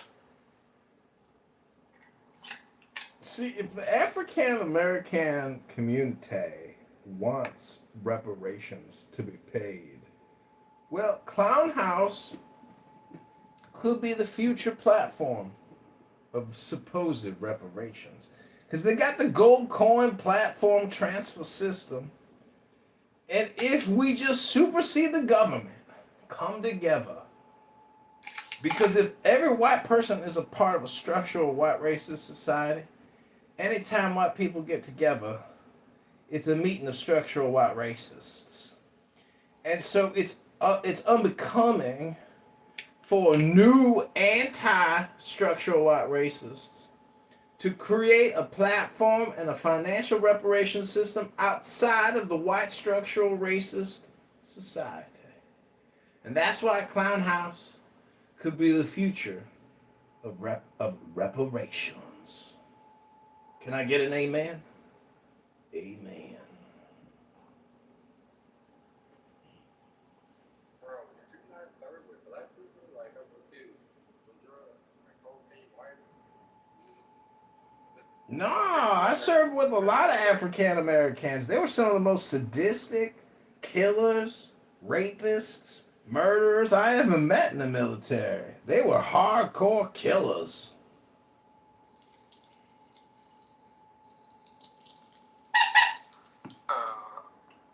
He didn't really answer his question. Did you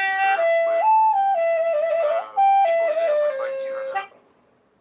Yeah, I served with African Americans, young people, young women, young men. Didn't matter. Any shape, color, size. You serve with everybody. Did you talk like this around them or not? No, this is my late night Clown House shtick. You guys are on my YouTube Enterprise Incorporated business, where I live stream faggot, retard faggots 40 hours a week on Clown House. And YouTube. Not YouTube, YouTube. I keep telling y'all, man, this nigga was not no joking. Keep trying to tell y'all. Yeah, he not representing the military too good, but we need to. Brother, this ain't the goddamn motherfucking MEPS facility. This ain't boot camp. This ain't officer candidate school. This ain't a deployment, motherfucker. This ain't even a National Guard drill weekend. This is Clown House President Trump room. How do we fix this, I wonder? We talk. How many mentally ill people do we have out there, do you think? If I'm any indicator, it's a good guess that there are hundreds of millions of faggot retards just like me. Even worse off. Because they can't even fucking admit that they're a retard faggot. Like Pepe, so unaware of himself. He's like a wind-up toy box of racism and low IQ stupidity. A box or a stew of hate, of bigotry, of stereotypes. a retard. Brother Pepe.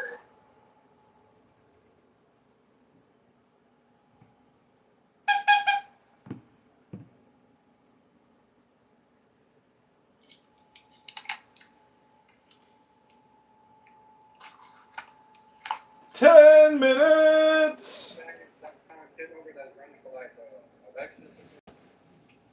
Now, this is Ayn Rand. I'm a supporter of candidate Kitover.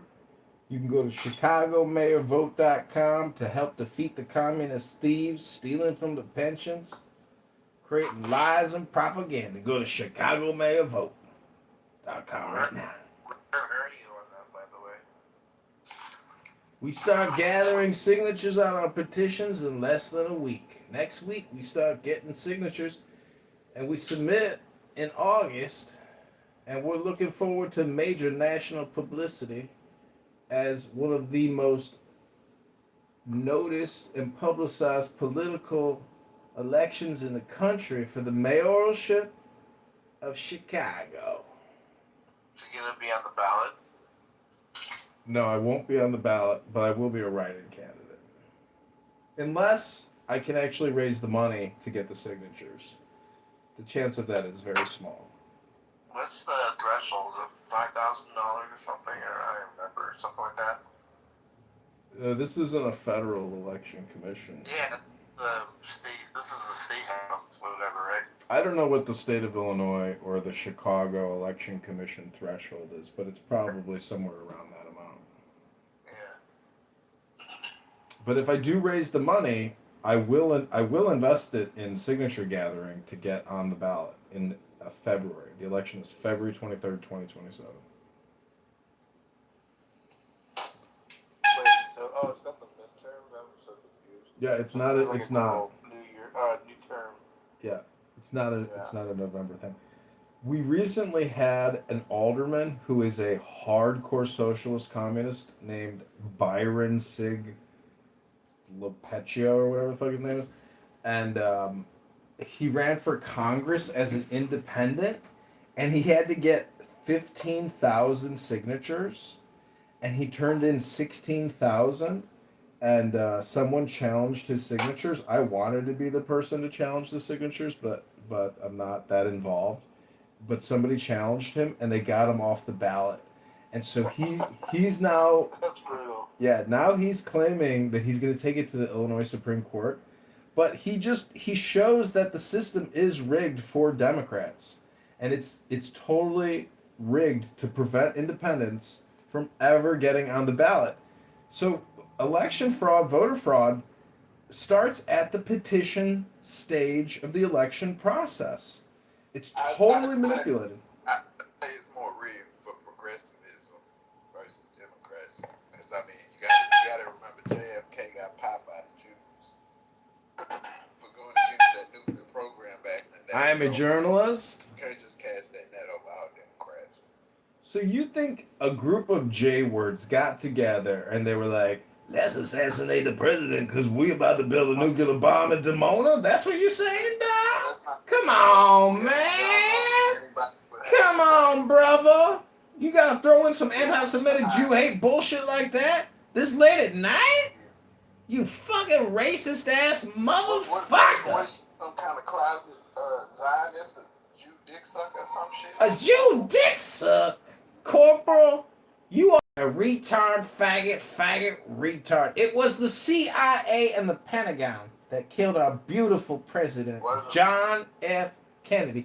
Get with it, motherfucker! Save your anti-Semitic slander for somebody who can... Uh-oh.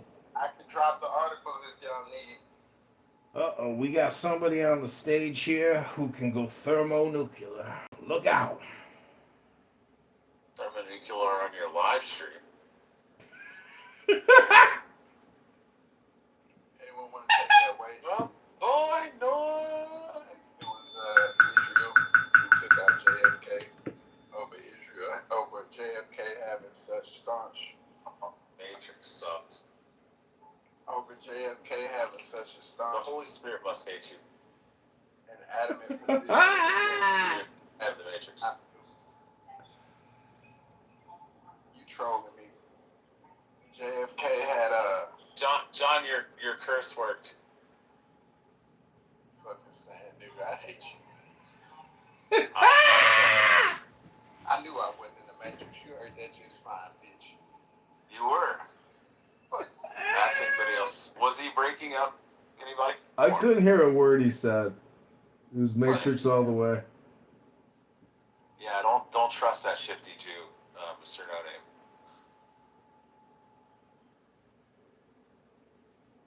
Well, what's new, Rich? What's going on? Not much. What rooms have you been terrorizing tonight? Actually, none. Really? I was in Rafi's room for a little bit, but I didn't really say much. Yeah, not the first room, right? I mean, come on. You've been in other rooms tonight. No, I did enough last night. Actually, I came up and tried to give Bima like genuine advice, and she started crashing out. And then I turned the whole room against her, and then she left. I heard about this. Is last night, right? Yeah, I genuinely came up. She was asking everybody, should I go live on the truck with my boyfriend, or I don't know if I want to, and blah blah. I just came up and I was like, hey, if you want to be with him, and you always talk about how you want to spend more time with him, then just go out on the road and see the country and, you know, be with him for a little bit. And she's like, Rich, you can't come up here after like talking so much shit about me and blah blah blah blah. Now you come up and like be nice. She just crashed out. Then everybody came off mic and they were like, Bima, calm down. He was just trying to be nice. And I was like, yeah, I'm not even in the mood to argue. And then the whole room got in the chat and just started attacking her. It's crazy. And you said she left? She stormed out? Yeah, she left for a little bit and then she came back like an hour or two later. Rich, were you always a crash out on Clubhouse, or did you evolve into a crash out? Mostly evolved. So I'll give you an example. I'll be like, hey Matt, do you mind if I get in here and if I go next, and and then I'll ask the person. I'll be like, hey, do you mind if I respond to what you said? And the guy's like, yeah. Matt's like, yeah, Rich is next in the line in the queue, and I'm like, oh, okay, cool. And then the person finishes their submit. Somebody like Timothy will jump in and be like, oh, well, let me ask them a question. I'll be like, wait a minute, what was I next in line? And he'd be like, no, nigga, I'm moderator. And I'm like, okay. And then you argue with the person, and then somebody else jumps off mic and starts arguing. And then they start like 7 other people arguing. And I'm like, you know what, fuck it. I'm just going to rudely interrupt, so I don't give a shit. Yeah. You probably started going downhill, I don't know, maybe 4 or 5 months ago, because you used to be a pretty solid participant, like, pretty solid. Yeah. Like, we also on you for, like, a pretty reasonable submission, you know what I mean? Yeah, but I've also like came to the like aha fruition moment that John Kitover came to, and why he does what he does. We don't talk about anything. I mean, I come in here, we're talking about like the same shit. Okay, same conversation, same people. So in theory, we all gonna turn into Kitover at some point. That's eventually you will, yeah. Oh, I mean, if you're intelligent enough, yeah, you will. But most of you are. You have to come to the Why do you act like a scientist here? Like I don't let you speak. Oh no, I wasn't saying you. I mean, I used you as an example, but I was using you as an example of like they replace you with anybody. Okay, so who would you say silenced you the most? I wouldn't say it's necessarily any individual. I would just say it's all the fucking assholes that wanted to like jump in, and there's no actual moderation. And I think like people like Brent and stuff like that, even though I don't agree with them on everything, and some other people will be like, no, shut the fuck up. Rich was next or John was next, even if they don't like you or if they don't like your opinion and they don't like what you're about to say. And Beaver's pretty bad about just letting people railroad because he's kind of simpish. So anyway, I'm praying that Trump pops his draft off. Wait, you think Trump is gonna do a draft? I'm praying he does. Why are you praying he does? Did he kick him? That's what I. Wait, did you kick Rich for calling Beaver simpish? You should want to go get some too. You're American. But I don't understand why would he want to like do a draft though? Yeah, why would we need a draft? Why don't we all just get a tax credit to buy a boat so we can all individually go to Carg Island and just grab handfuls of that sweet crude? We don't need crude. We need a new infrastructure. We got enough. We got more than enough oil right here. It's just the wrong kind for the current infrastructure. But two, we're gonna have to ground invade because once the Gulf nations get cooked, which they're gonna get cooked, because when we hit Israel, Israel hits our partner ally Gulf nation. Once that diverges into a humanitarian crisis, because eventually we're gonna take out some of those Eastside nation plans in Israel, even though Israel doesn't really need them as heavily as those Gulf nations. It's gonna put us in a hell of a situation where I think the only contingency we're gonna have left at that point, in culmination with whatever fuckery is approved with the current Trump administration at that current point in time, we're gonna have a ground invade, boys and girls. That's what I'm playing. Well, you see, to a dummy like yourself, every time you see a nail, you think, oh, I gotta grab a hammer and just hammer that motherfucking nail in. You never built a multi-billion-dollar motherfucking skyscraper in the heart of Manhattan. You never fucking started an NBC television series that went universal and made billions of dollars. You never built a motherfucking casino in Vegas. You never fucking built towers all around the world. You never fucking licensed your brand for billions of dollars. You never became a motherfucking president twice.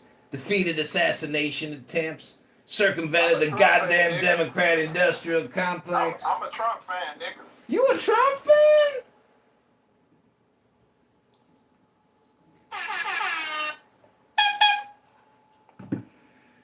I'm just trying to put some things in perspective here, that you on a conference call app in the middle of the night, and you mean to tell me that you got the vision of a ground invasion. Well, motherfucker, you must know what I'm gonna have to drink Friday and Saturday night, which you don't, because you ain't got no motherfucking vision. You got your hand in your dick on a conference call app, picking your toes in Poughkeepsie, wasting your motherfucking time. Hello?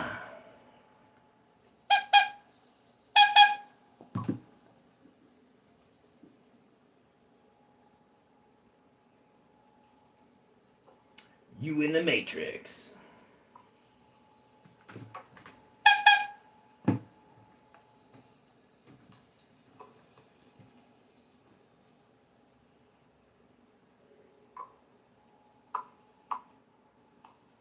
Well, I'm gonna go to the fake world called reparations land, where there's $150,000 checks, $1.5 million checks, based completely on racial identity politics.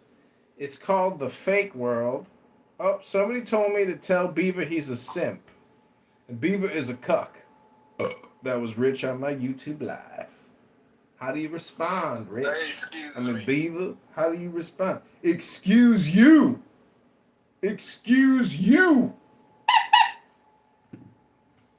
Oh, I'm sorry, I hit the wrong button.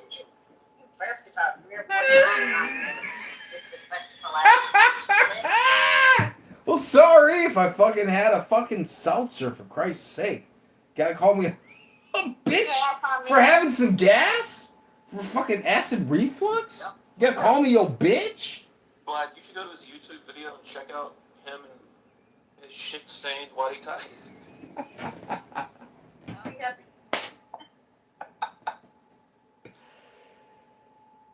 Well, you know, what's worse? Carrying around photos of my shit-stained underpants while I do yoga in the sun? Or actually being flexible, healthy, wealthy, and wise? Which one is worse?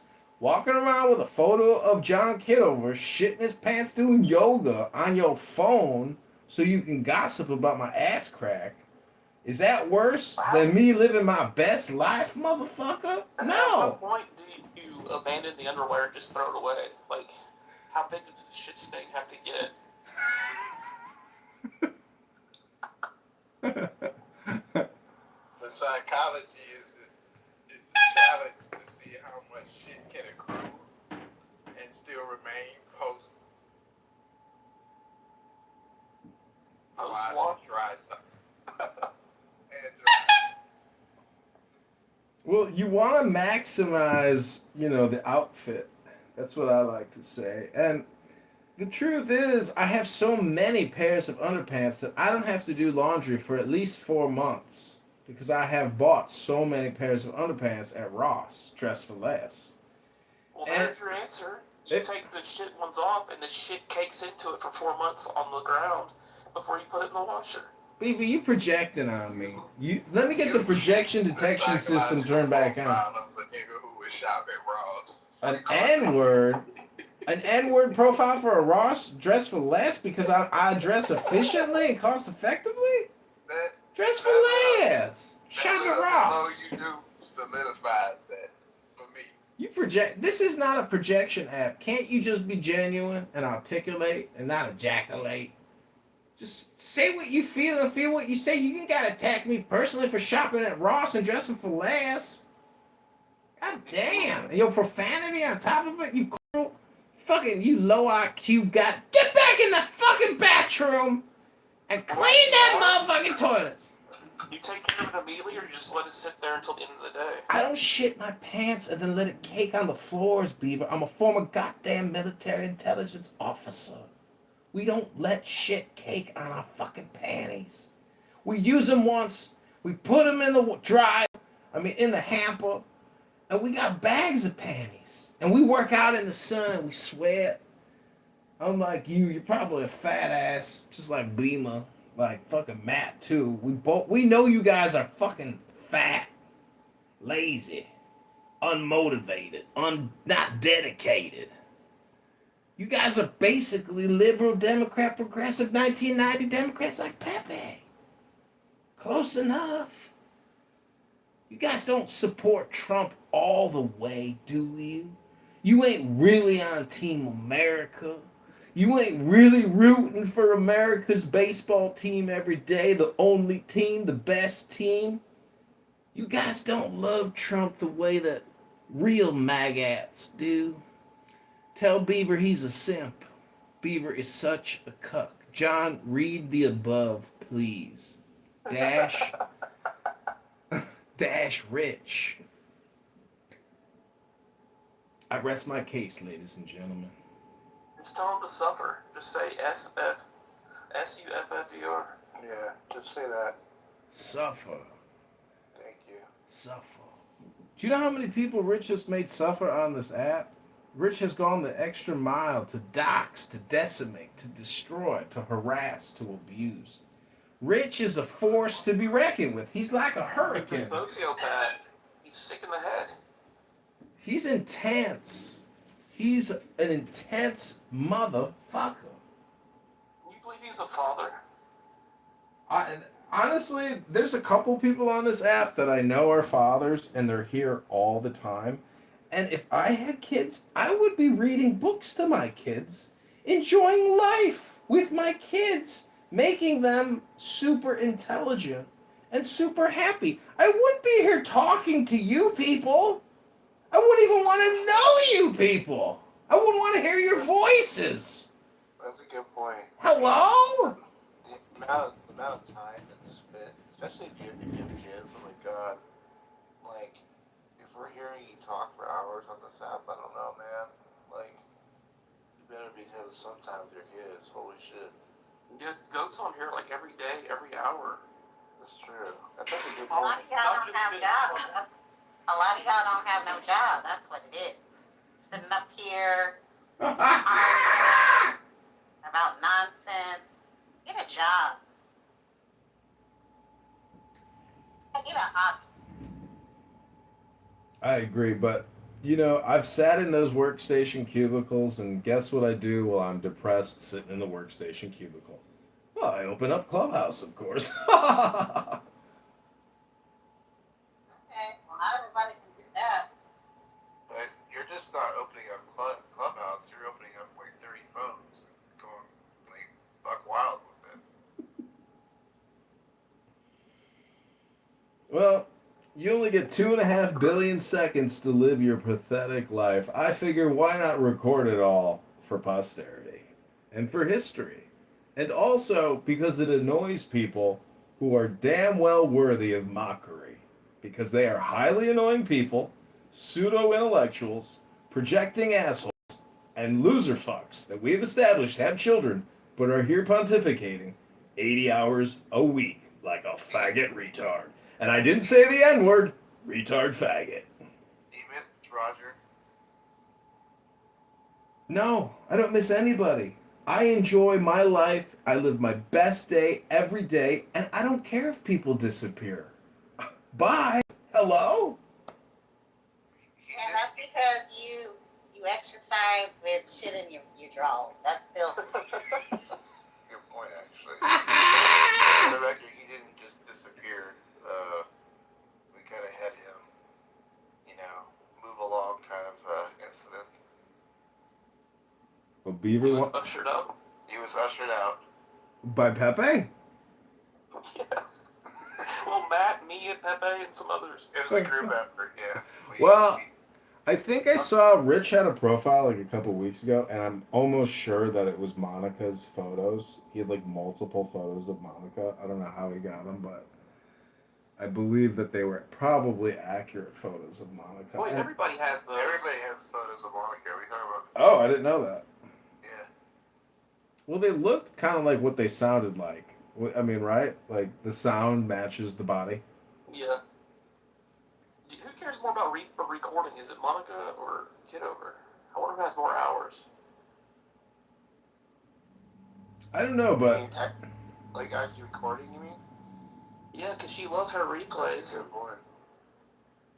well, I have so much content that even today in a room they were saying if you just spend a little time looking up John Kitover and you start digging through all the videos, it's so much content that people just surrender and run away in fear and horror of the incredible amount of time that I've spent, building up 200,000 videos on YouTube of people here wasting all their time talking about nothing.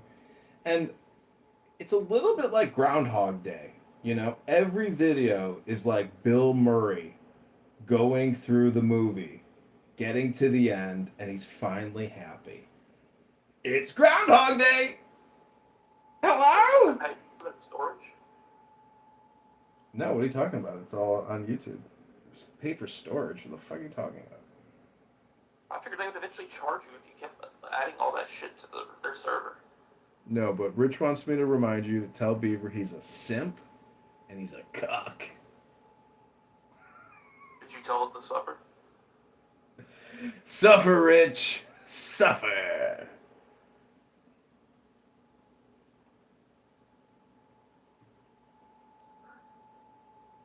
You remember that kid? That kid in elementary school who would come to class and his clothes were always ruffled and he looked unkempt and he had syrup and shit all over his cheeks and lips and his hair was always messed up. His parents.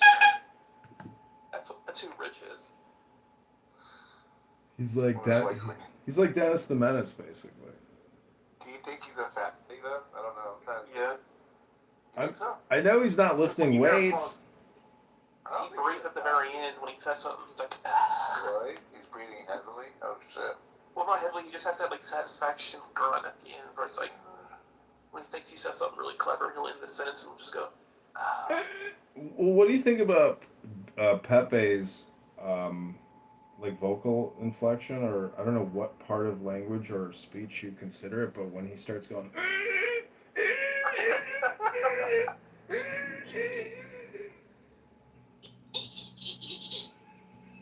If you interrupt him, dude, he can't like come. He can't. It takes him a little while to reload. I saw that. I saw that today. Actually, there's a kid over here going at it. And God damn it, Wally. yeah, or whoever. Yeah, like all it takes is one little thing, and it will set him off. It really does annoy him. It's pretty. He's like, holy fuck! I forgot what I was gonna Like, say. holy fuck! Holy fuck! Holy fuck! It's the funniest thing.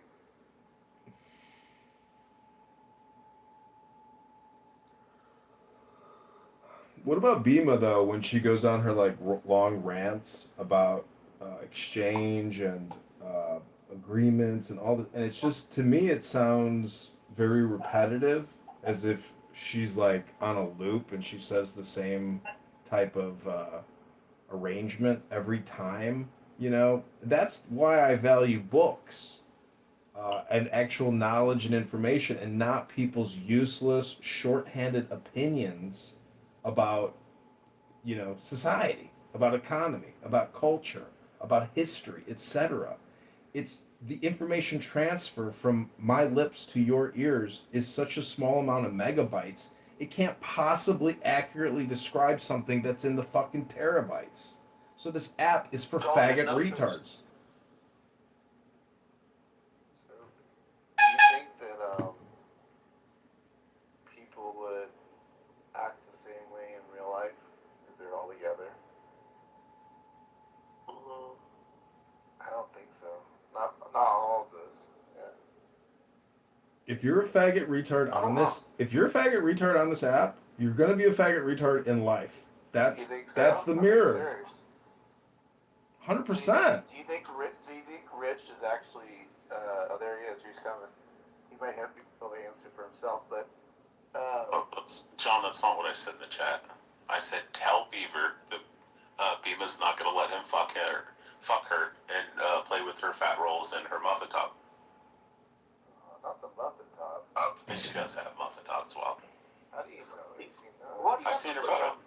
Why do you have to put down poor Bima? She didn't realize there was an update. She posted a picture of her Yeah, but why would you? Then when you clicked on it, it showed her entire body and her fat rolls and muffin top. Shouldn't it mean to you? Like, why would you? Yes. Really? She hurt your chillism, yeah. Wow, really? Yeah, she went off on Incan and because we said that all the pit bulls should be rounded up and murdered. I heard about that story, yeah. And then Incan donated money to an anti-pit bull organization in Bima's name. Is that a true story, that one? Yep. Yeah, I mean, I donated too. Yeah, it's amazing. Well, have you seen many videos of pit bull attacks and just how, like, you can't stop them and the owners are so stupid? I really hate watching videos of bad owners, like, falling on the ground, not stopping the dog from attacking. It's like, I want to bash that person's head in with a bat and then bash the pit bull's head in, but I want to get the owner first because they're so fucking stupid. And You were well to invite Bima on right now. I want to beat the owner to the dog. Well, why don't you interrupt me? Yeah, I agree. Like, there's a great video. I can send you one where the girl's like she's house sitting for a couple, college girl, and she goes over there and the thing fucking kills her. And it's like eating her while the cop arrives. She's like fucked up. Yeah, so fucked up. I don't get it. I never heard her defense of that. That would be. I want to hear all that stuff again. They all say the same thing. Mine would never hurt anybody. This is sweet dog. Says every owner ever that's ever had a pit bull kill a kid. Can we change the title? Do you ever see a baby that attracts her? Do you like the new pit bull? Well, she'll know right away and she'll get pissed off. But I'll do it. Maybe I'll do it. entrapment, maybe, I don't know. But there was a pit bull in the news. They killed 2 toddlers. Like the family pets ate the 2 kids, the toddlers, and they really seriously went with the mother. Oh my God, let's invite Incan in. I want this debate right now. I want to know why people think that's okay. see, this is Put the title why pit bulls are evil. This is a perfect example of using pit bulls as a metaphor for crime in the African American community, because we are not willing as a society to execute the tens of thousands of serial murderers in this country that can and probably will be released. And we need to bring back capital punishment in this country in the same way that we should kill a rabid pit bull. Also, to your comment about spending all day on Clubhouse, I am actually restricted to 6.5 hours a day. Only while I'm working. I had my wife put a screen timer thing on my phone, and she's got a 4-digit code that I don't know. Are you like this in real life? What do you mean? I don't know, just the way you are. What you're talking to right now is me. You'd be dead by now if that was the case. Somebody would have shot you. No. You would think so, maybe a little bit. No? No. So you would have the same snapback reaction to anybody talking to you? No, usually I'm like in a comedic or joking, like fucking around and having fun. I actually get along really good with people.